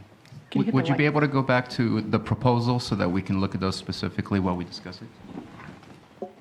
Well, I would just first like to say I'm thankful that you're being proactive about this. You're not waiting for somebody to get injured or hurt before we went and had this discussion. So I really appreciate that. And Supervisor Sabatier, there was something you wanted to? I just wanted to make sure that we had what his proposal was so that we discussed The exactly. one change on this is it wouldn't be 5, it would be 4 of the body armor because they've given us this one. Oh, wow. Any further comments or questions from the board? Yeah, I have a couple. Supervisor Brown? So I had the opportunity to talk to Andy yesterday about this, and I've spoken with Bruno about it as well. So unfortunately, we get put in a position up here where if you don't support a program, then you must not support the employees, and that's just not the case, as you know. I'm more concerned with, when I asked you why we needed it, your comment was we're putting people in harm's way. And my question is why? Why are we doing that? Taking people, it's code enforcement. And I actually think that we should be bringing this back at some point and changing the name to code compliance, because that's really what we're after. We're after compliance, we're not enforcers in this particular capacity. We shouldn't be. We match, I'm going to steal a term that Bruno used yesterday that I thought was very appropriate, where we can't control the reception, but we can control the approach. There's, maybe the statistics are, and I know your job is to demonstrate to us worst case scenario and all that, but we're not getting 62% of assaults on our officers in the county. We haven't heard of any, but maybe there've been some over the years. We've been very fortunate. I agree with Tina. I'm glad, do something ahead of time, but a lot of that should be training, how people handle people, and stay out of these situations as much as we possibly can. Don't put people in harm's way intentionally. I guarantee you, and this comes from experience, from what I do for a living, when you approach somebody a certain way, you can expect a response that's going to be that much and then maybe a little bit more. Going in wearing a vest like this is a false sense of security for somebody. It's not going to protect them. The incident, I still couldn't find it. I looked for the one in Sacramento, I couldn't find it, but regardless, it was a setup, it was a sabotage, it wasn't somebody just going out and doing their job. They were called out there for the intention of laying in wait to be killed. So it's not completely applicable here, that incident. And you mentioned, we dump, those aren't your words, but we dump the cannabis situation into code enforcement. Yeah, that's a problem. And I said it was going to be a problem at the time because they need to take deputies out there and have them do that. That's their job. We talk about enforcing the laws of the state of California. That's the deputy's job as well. There are some laws, but they're building codes. There are things like that. We're not enforcing penal code violations, health and safety code to some degree we are, but not labs and things like that. We're not arresting people and is code enforcement and doing that. So there is a difference. I have some concerns about putting an employee in a situation where their life is in so much danger that they have to wear a vest that's probably not going to protect them to begin with. And wearing the vest out there and creating a situation that's going to lead to somebody feeling antagonized, intimidated, and confrontational. So I think, there's training that's involved, but I think doing this, putting an employee in a situation like this, why aren't we talking about safety pay then for them? I mean, if they're going to be cops, essentially, why don't they get the same benefits and authority and all that as cops? Is that the next step? You talked about 832, the penal code, training for that, arrest and all that. That's your next step? Not necessarily. Well, you told me that yesterday, though. No, I told you that was an option. The 832 teaches more than just arrest. I get Teaches that. report writing, teaches evidence control, teaches and we need that. Officer safety. We need that. The actual arrest portion of it is a very small portion of it. And by arrest, it doesn't mean putting cuffs on somebody and taking them to jail. It means I get that. Everybody in here you can has, detain everybody them. out in here can You can arrest write somebody. misdemeanor Everybody citations. can, yeah. So anyway, my concern again is for the employee and putting them in a false sense of security with a vest that then lets them go in, and then there's a problem that is caused by that. They don't have a weapon to pepper spray. These people, they'll laugh at that. They don't care about that. The dog, it's good for dogs and vicious animals. I think that's a good idea. But to put employees that are not trained and are not getting paid to do law enforcement as we know it, but defined by law enforcement. It's not, I'm not talking about the technical definition. I'm talking about real law enforcement, putting them out there what sheriff's department should be doing, fish and game should be doing, other things, other law enforcement agencies that are trained that carry weapons. I think is a big mistake for us to start that, and we need to really, really think about what we're doing, and not just we're going to go along because we think it's a good idea, and the staff's making a recommendation, and we need to support our staff and protect our employees. If we're going to really protect them, we're not going to put them in this situation to begin with, and that's my initial comment. Supervisor Sabatier. So I think that there's a lot of similarities, and I know that code enforcement is not a police officer, but there's a lot of similarities. When a police officer pulls over somebody for speeding, they don't expect them to, we all speed on this dais, most likely. At one point this week or one point in our life, we have been speeding above the speed limit and could be pulled over. Every single incident is a new incident to start with, where a police officer is prepared to be safe just in case something happens. So CHP is equipped with these types of things, but they're not going house to house like a sheriff or a police department would. But they're still as equipped just for people who are speeding, the everyday Joe. We are asking code enforcement to do something that needs to happen drastically in our community. We need to make people be accountable for following the rules so that their communities, their neighborhoods feel safe and clean, or else it's affecting how we can move forward as a community and as a county. And so I think that code enforcement, we rely upon a whole lot to help Lake County move forward. And that means going from one house to another based on complaints or based on visual sightings that you've seen. There's a nuisance here. I should probably take care of it rather than just driving by and going to the next complaint. I think we need to be proactive in that way, because we can't be proactive. We can only be active once there's a mess. So we can't tell people to clean up before there's a mess. But it's absolutely necessary. We don't know, I don't know of a single community where there's not something that's blighted and something that's a nuisance, and it's unfortunate how much of it we have to experience here in this county. So code enforcement is really important in making us turn this around. And so you're going house to house, and everyone is different, just like a CHP pulling a car over. And you have no idea what you might find. Are they doing something super illegal in that house, that it's not just the garbage and cars in front that are a nuisance, that they might feel they need to protect?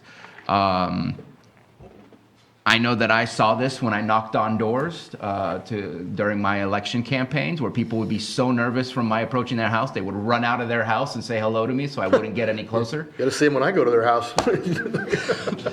But we don't know what each house will entail. The radios, 100%. You should have a radio on you at all times. I agree with You that. should be able to, because even if you have a cell phone, is that person going to pick up? Is that person available? At least the radio, just it puts it out there to everybody. Hey, I need somebody. I need backup. The safety training, I'm hopeful, and I know this is something the city of Clear Lake is starting to do. They have they got a new program, the first one in the state of California, and it's like a virtual reality de-escalation program where they see it from the cop's perspective as well as the victim's perspective to understand what the approach looks like from the officer. And it's all about de-escalation. And I think that's a skill that any enforcement of any laws, whether it's municipal code or whether it's criminal code, is important to try and de-escalate the situation. It's all about that interpersonal communication that you are able to bring to the table. So I think I hope that in the safety training that there will be some sort of de-escalation training, as well as how to position yourself, especially if you have multiple people in one area, to position yourself so that you're going to be safe. Yes, that's part of the situational awareness training. Good. I'm really happy to hear that. The body armor, I agree that when you see somebody, there's a difference between somebody in a uniform approaching you, let's say UPS, they have a uniform that looks a lot like what a code enforcement officer would typically be wearing if they had a uniform. That looks non-confrontational, non-antagonistic, versus if you have what looks like almost riot gear type of equipment. Why are they coming to my house? I know that in the city of Clear Lake, I believe it's a choice of if you want to wear it or not, but it's a must that you wear it during warrants, because at that point, you're going in there with a plan of action, not just a conversation. So I don't think we have any specific policy right now when it comes to that, and so I think it'll be in the details of the policy. I absolutely agree that we need to make sure our approach is the friendliest of ways to approach any person who has an issue in their homes, in their properties, whatever the case might be.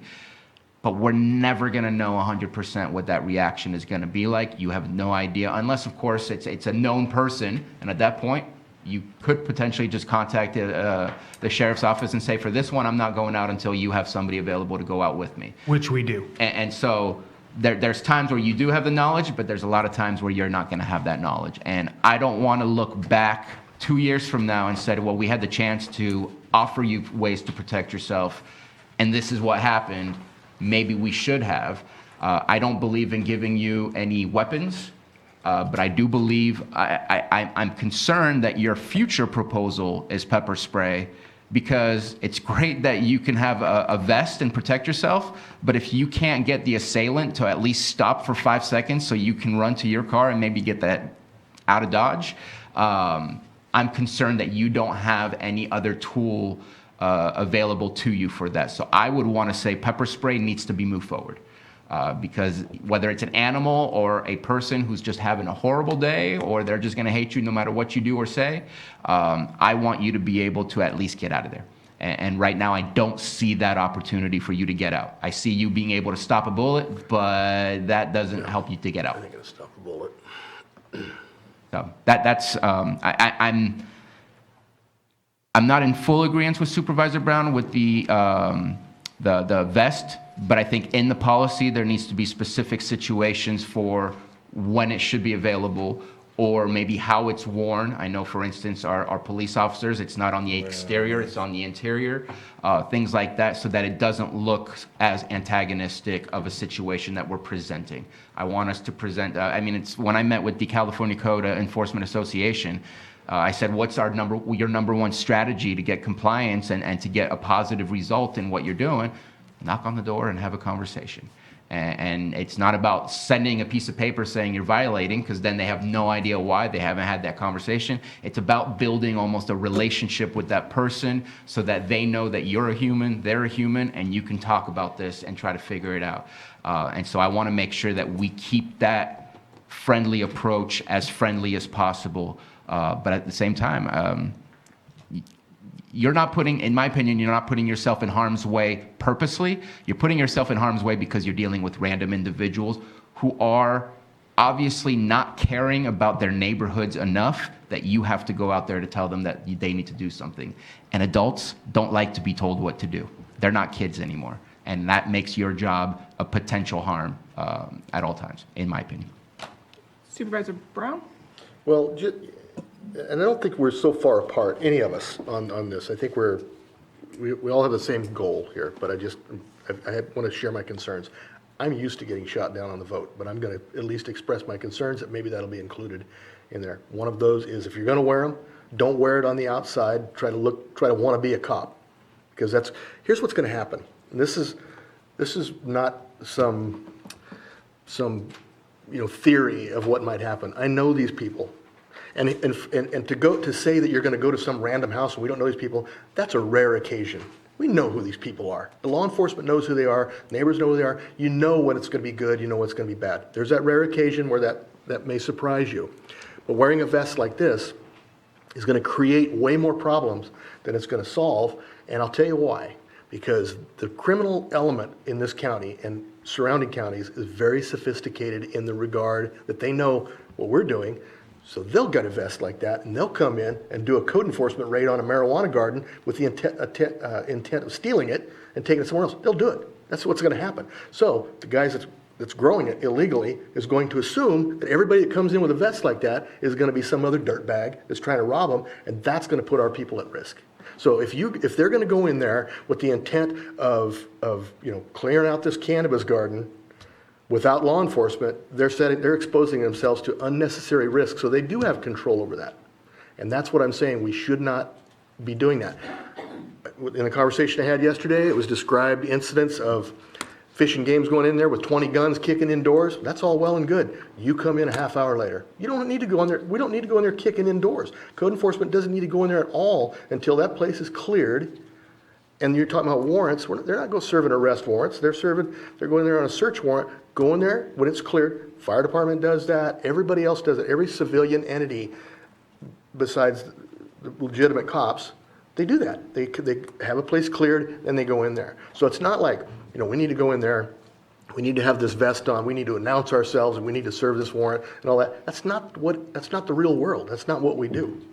So just want to make sure we're clear on that. Supervisor Crandall was next. And then Yeah, I actually, some of what you said is kind of where I was going to go with this topic. I have experience with giving gear to people that weren't sanctified as actual police officers, but yet they were like, security type of folks, and it progressed. And we told them, your first responders, all you do is X, Y, and Z.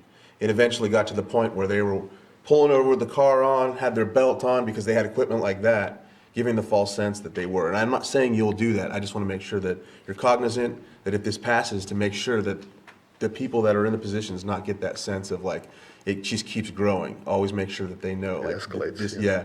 So I just want to make sure that. Second, I do understand having that equipment. The reason I say that is, being deployed, we were going on convoys with weapons that were substandard to what you need on a convoy. We needed crew serve weapons. We didn't have it. We had like a 249, and they're like, you have to go.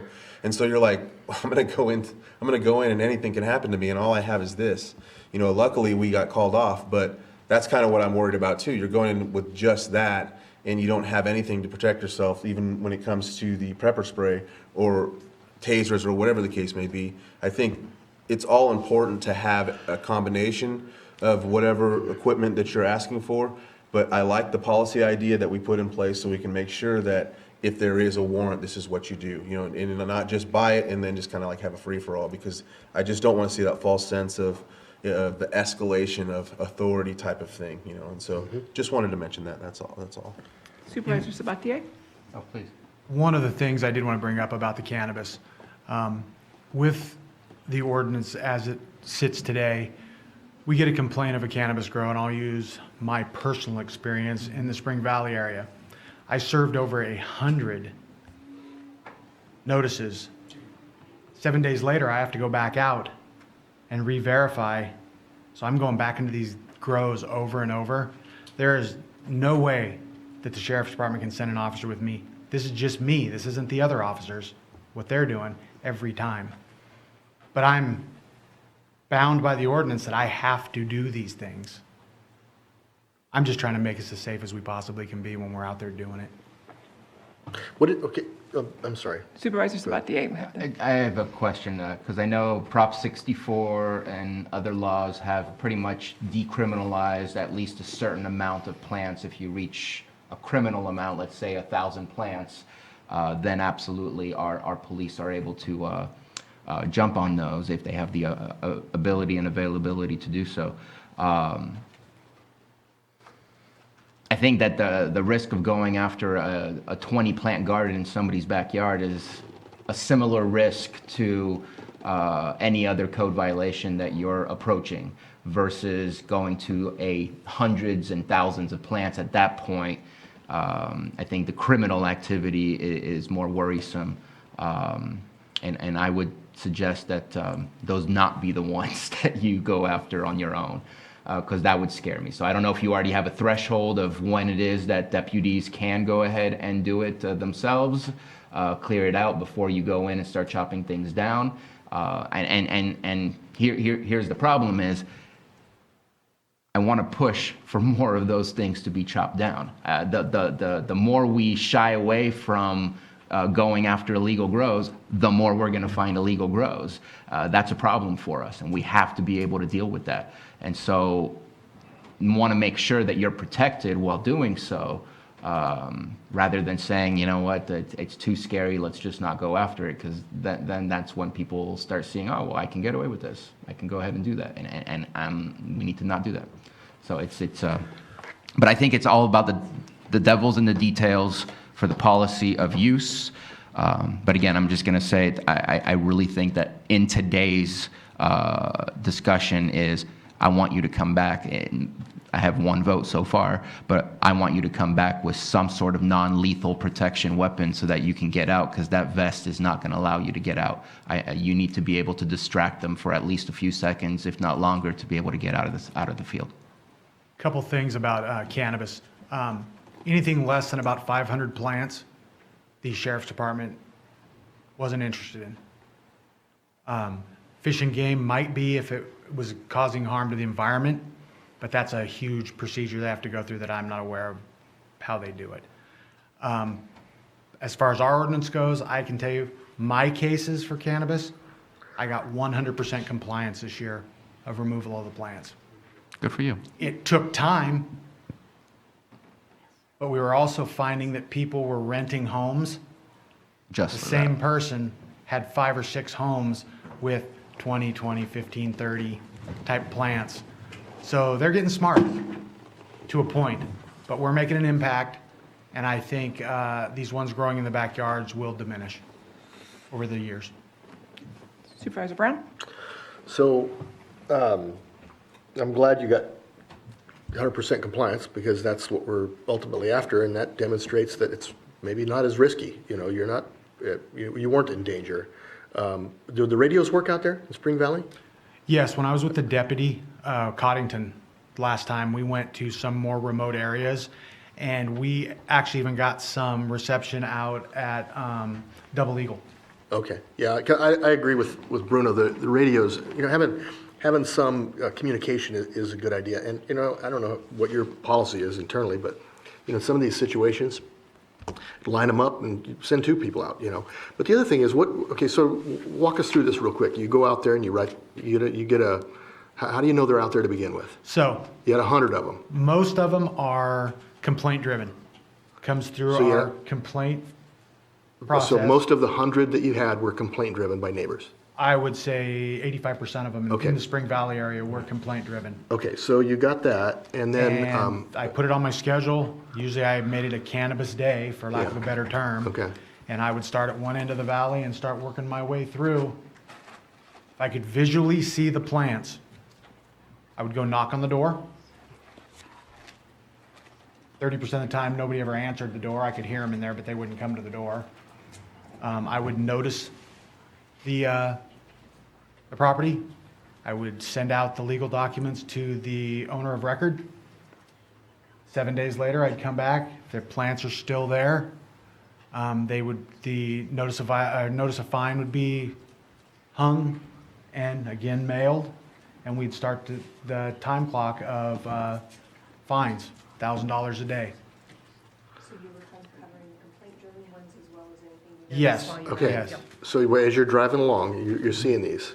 And where does the hair on the back of your neck raise? At what point are you doing that? I mean, you're not in the garden, you're not actually taking it out. Coming from my background as an arson investigator, every call my hair stands up on. Okay, I'm talking about, and I get that. Some people are, you know, definitely aware more than others, but I'm talking about the Hope for the legitimate. best, What's that? hope for the best, train for the worst. Okay, so that aside, when of these, any of these were that you're like, "Man, I just can't go in there because this is, you know, this is really, really bad deal. You went into them, so, Right. There's probably been 20 that I didn't feel comfortable with my training and experience of going in alone. okay. And what were your concerns? Unsafe environment, no real mode of egress if I was trapped on the property. To get out of? Okay. No way for myself to call for backup or help if something went sideways on the case. Do you call it an address each time you're there to let them know you're going to be there? No. But you should. So that way, Well, if there is a again- call out there, then again, we don't- deputies aren't rolling out into an unknown thing. As of today, we don't have radios to call our office, and cell phone service might not work. You could call in advance, though. I mean, you could say, this is where I'm going to be. So if you guys get a call out there, Well, you'll know that there's a code enforcement We officer do there. when we leave the office. I Yeah. put on the board, I'm going to the Spring Valley area. Okay. But I can't put down on I'm going to these 40 addresses.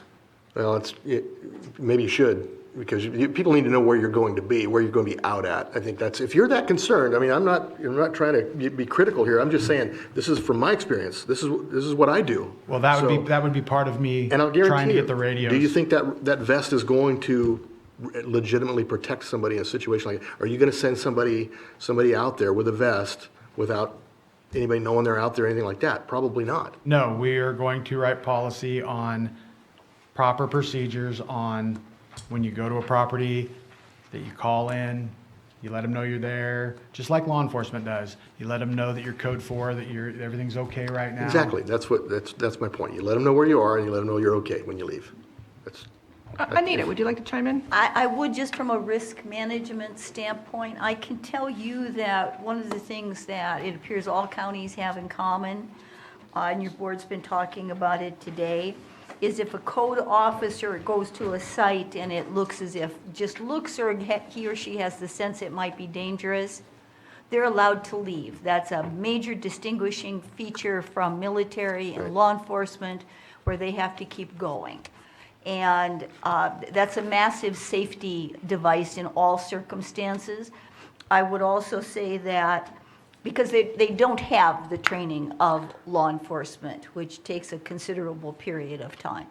The Napa County has a code compliance policies and procedures manual that is cited by several counties, so staff might want to be looking at that manual.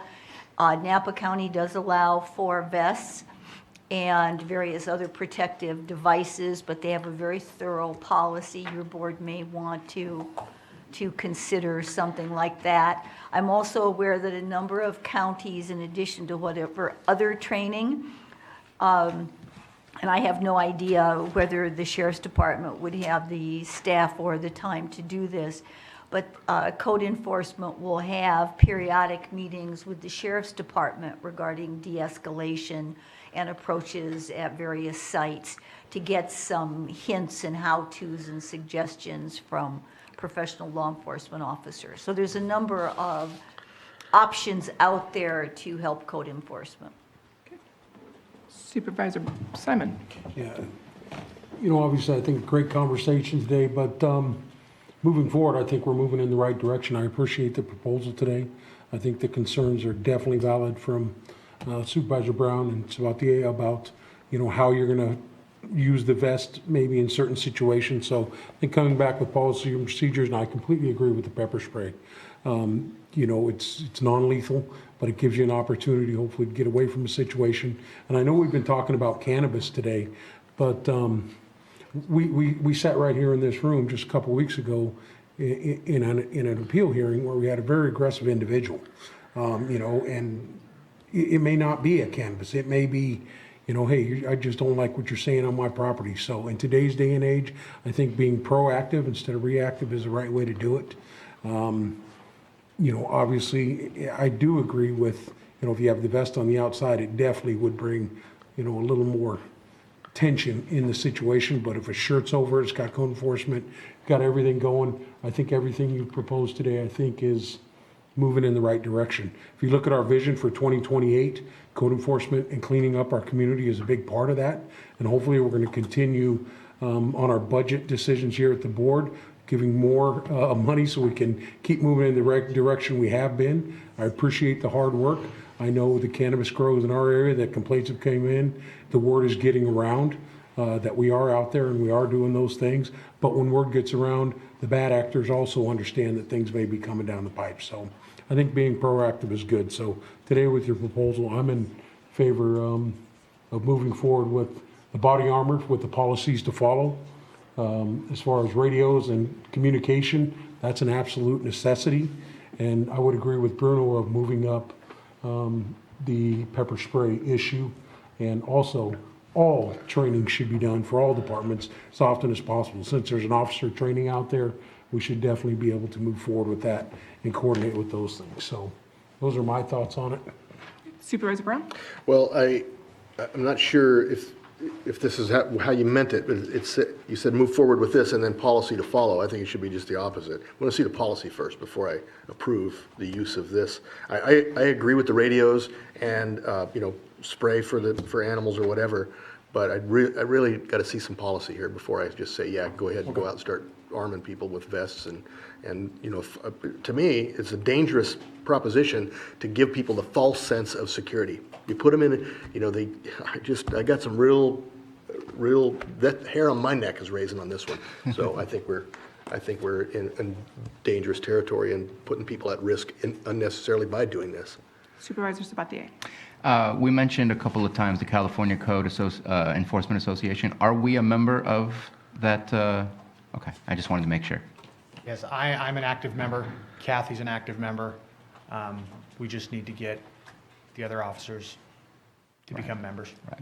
And I know that we've just been rebuilding the team, so that would be the case as to why that's the situation. No, good.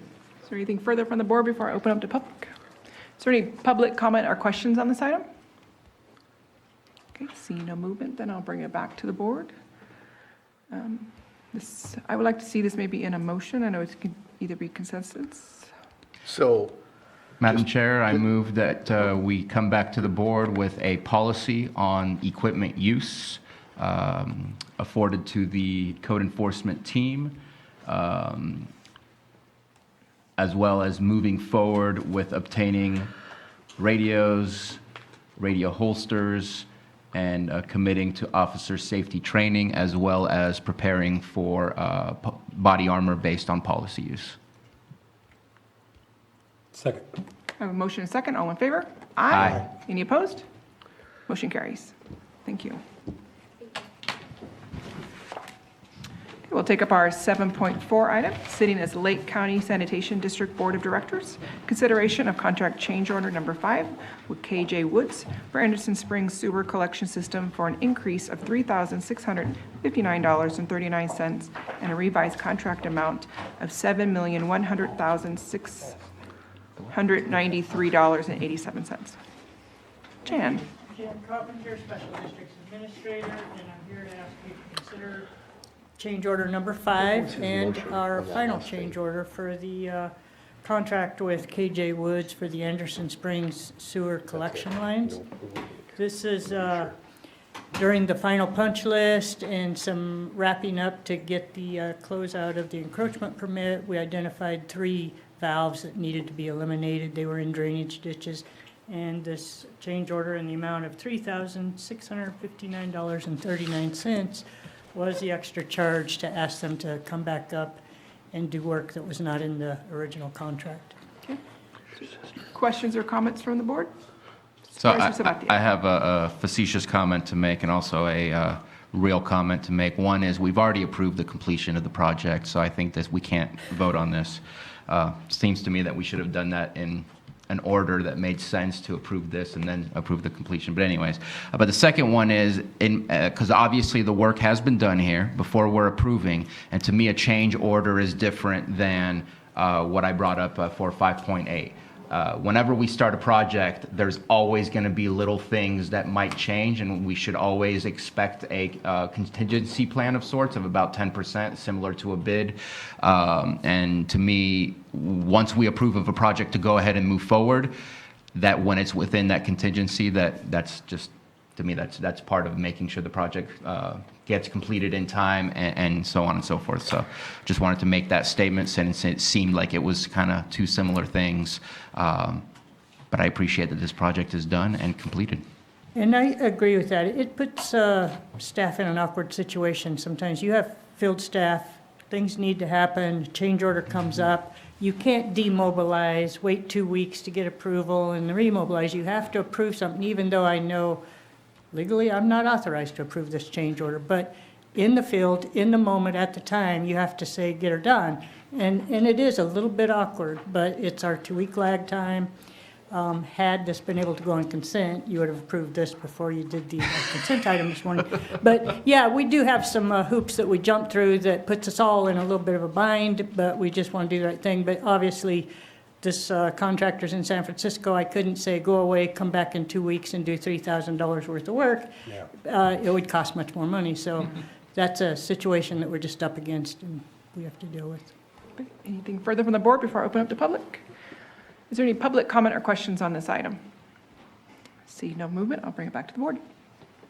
Madam Chair, I make a motion to approve contract change order number 5 with KJ Woods for Anderson Springs Sewer Collection System for an increase of $3,659.39 and a revised contract amount of $1,693.87 and authorize the Special Districts Administration to sign. Second. I have a motion and a second. All in favor? Aye. Any opposed? Motion carries. Thank you, Thank Jan. you. So I believe with that, we just have calendars to complete, and all our open session items have been completed. So anybody ready with their calendar? In a second. Supervisor Crandall? So, following the meeting today, be meeting with a couple groups on the North Shore to plan for, power safety, of course. I have a meeting Thursday, providing this whole situation plays out in Lucerne about the gateway, the gateway to the Snow Mountain Reserve. And Friday, if everything plays out right as well, I have a operation on my nose, so I'll probably be out of commission. It's convenient that we have a holiday next week because I might be with black eyes and swollen up, so my sinuses need to get worked on. So My husband had that surgery. He might be down longer than a week. Oh no, yeah, well, that's all right. But yeah, it's been long needed, and so yeah. Great. Supervisor Sabatier? So later tonight, I have a Lake Community Pride Foundation meeting. Going to be meeting also with our auditor controller. Tomorrow, looks like I have a meeting with a constituent in the morning, a meeting with CC4C, Citizens Caring for Clear Lake meeting in the afternoon, and all of this is contingent on what's going on with electricity. But please stay on. I really need a haircut. I have a haircut appointment on Wednesday afternoon, or else I might look a whole lot worse next time we meet. I have a generator and clippers. Nice. Yeah. Yeah, I could clip your hair. We'll be meeting with Supervisor Crandall for the conversation about the National Monument and the new gateway that's been approved over at the Lucerne Town Hall. That's always exciting. There is we'll be meeting with the Lake County Chamber of Commerce about expanding the CTA program into schools. We have a instructor from a high school and an instructor from a local college that are looking to expand that program to their students. We thought it was important for the youth to start getting active in the CTA program, and this is our pilot program that we'll be discussing. I'm also going to join later that afternoon on Thursday the Student Resource Officers meeting, just because I want to understand a little bit better on what they're doing and what actions they're taking to try and decrease or increase the safety in schools and decrease the likelihood of hostile situations. Then later on that evening, there's the Clear Lake City Council happening at 6. I am meeting with a supervisor from Napa County with a local cannabis cultivator, as Napa County is looking into potentially opening that up. And I will be on the radio at 1 p.m. on Friday discussing homelessness and such. And then we have our hemp ad hoc committee happening on Friday. And again, all of this is contingent to electricity, even though there will be electricity here, so I don't think that that one will be canceled. And then I will be meeting with the superintendent of schools for Canocti Unified School District that Friday as well. On Saturday, the 12th, there is an invite that I received for Paradigm College to meet with David Orr, one of their guest speakers that's coming. And so I'm looking forward to that conversation. And the following Monday, I'll be back here, and not really, because there's nothing happening on Monday. We're closed. And so a lot of my meetings seem to have been canceled. I had a marketing committee on the 16th on Wednesday. That was canceled. And if Supervisor Simon does not mind, I'd like to join him on the 17th for the grand opening of Hartman Road, or the ribbon cutting, or whatever it is that you stated during the APC meeting. I'd like to be there just because I think it's one of those important things that's been added on in our community, and I want to see more of that happening. And I believe the 19th is also the Land Trust dinner that I'm going to try to make, and then I'll be back on the 21st to study for our meeting on the 22nd. I do want to add something real quick. Earlier, we did the 4-H proclamation at the RCRC meeting that we had a week ago. It was requested that RCRC start working with the state government to figure out how to bolster the funding for UC extensions that offer the funding to 4-H. And what was said was, and this is, to me, that's a perfect statement, 4-H is the best succession program we have for agricultural industries. It gets children involved and excited about ag culture, ag industries, and that makes them more likely to want to follow those types of careers in the future. And so hopefully RCRC does take that on and help us out to make sure that that has longevity. And I'm done. Supervisor Simon? Meeting this morning, when I'm done here, attempt to get to a 1 o'clock Lower Lake water community water meeting, and then the rest of the day be down in South County. Tomorrow, Wednesday, we'll wait and see what happens this evening. So we'll be on the calls, but potentially Wednesday and Thursday have Lower Lake Action Committee group on Wednesday night. Thursday night is math. Thursday morning have the Anderson Springs Investment Committee. Friday we'll have office hours, once again, depending on what's going on with the electricity. Over the weekend, don't have anything at this point. Monday, usually come up for a meeting, but I'll be down in my community here unless we continue with our meeting on Monday. No meeting on Tuesday. The Hartman Road roundabout is scheduled for the 17th down in Middletown. I'm not sure the location yet, I just know it's happening. Obviously, that work was in progress long before I came on the board. It was completed when I was here, so but if you want to come to that, I will also probably be reaching out to Jim Comstock too and see if he will come attend that meeting. Moving along to the 21st, to have the Risk Reduction Authority. You might want to give Ed a call too, that's when it started. Ed, yeah, I might call Ed. Seriously. Too. So moving along that. 10 years, 12 years. So I'm trying to do on Sunday, there is at the Clear Lake Senior Center, the Democratic Committee barbecue or something I have for October 20th. Probably go to that and talk, or at least I've been asked to attend it, and then back here for the meeting on the 22nd. Supervisor Brown? I've got a few meetings scheduled, nothing much this week, but I've got meetings on Monday with a couple of folks from Cobb regarding the area plan work that we're working on that. And then meeting on Monday with Joanne Sakato, who had the appeal here with us for the TOT, not about the appeal, but she wants to talk about some thoughts that she has on marketing and TOT and that type of thing. So I'm going to meet with her. A couple of their meetings scheduled through the week that may or may not happen. It all depends on the power stuff here too. So Your area should be okay. yeah, it should be.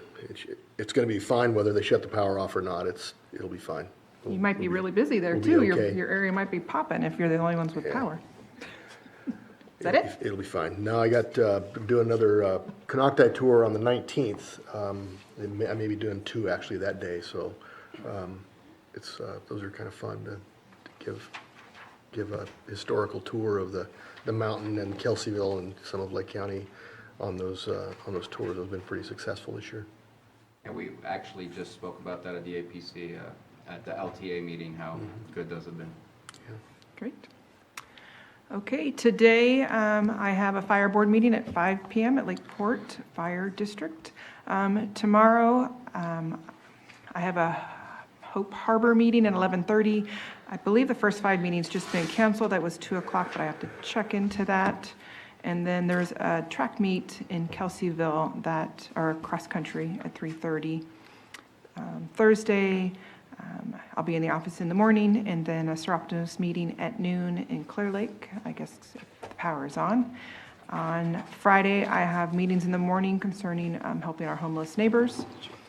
On Saturday, it is the Heroes in Health Fair at the fairgrounds. I'm hoping they'll still go forward without, don't have electricity. On the 13th is the Run for Literacy, and at Steel Wines, and there's all kinds of vendors and also out there. On Monday, I have executive meeting, Hope Rising, at 8:30 in the morning, and then we'll be in the office, and then attending the Hope Harbor Appreciation Dinner that evening. We're looking for volunteers to step forward to help with the warming center this winter. So if you're interested, give me a call, and I will let you know the information, 849-4414, and then back here on Tuesday. And with that, I believe Supervisor Sabatier. Just a quick question. I'm not able to go, and I'm just wanting to make sure that maybe we have one person representing the board going to the Lake County brand reveal. Yeah, I was just gonna bring that up. I'm gonna attempt to make that meeting. Brand reveal, which one's that? The Lake County TID. Yeah, I was just gonna mention that. I missed it too. I was like, Well, yeah, power safety, I didn't mark it on my calendar because I was like, well, I don't know, because they may not be at the Soper Reese. They may have, they're trying to do a contingency to go to Robinson. So, but either way, I was gonna try to make that, providing everything works out. And another thing I wanted to add was the Cobb Resilient event on the 19th. I was gonna see, I don't know if you got the email as well, Mo, and I just showed Rob as well, just to, since we're on the Risk Reduction Authority, I figured it might be something to attend as well. And because I totally spaced next week, providing the recovery works out well, I'll be going to Worth and Lath on the 16th and 17th. And tomorrow night, Worth is also having a bylaws committee meeting, so I may go to that as well. I probably will if it's, I think they have a generator at that office, so that may conflict at the Upper Lake tribal office that they have, so that may not even happen. Okay. So, yeah, who knows? Anything further? Just want to let you know I haven't seen a cancellation for first match. I think I saw something pop up on the screen during the meeting, but I haven't really read that, so we'll see. Okay. I know they had some important items they need to get through. With that, I think we've done all our open session items, so now we'll go into closed session, but before I'll read the items, 8.1, conference with legal counsel, existing litigation pursuant to Government Code Section 54956.9D1, County of Lake et al. Versus PG&E. 8.2, conference with legal counsel, significant exposure to litigation pursuant to Government Code Section 54956.9D2E3, California River Watch. 8.3, public employee appointment pursuant to Government Code Section 54957B, appointment of public health officer. And with that, we'll go into closed session. Thank you.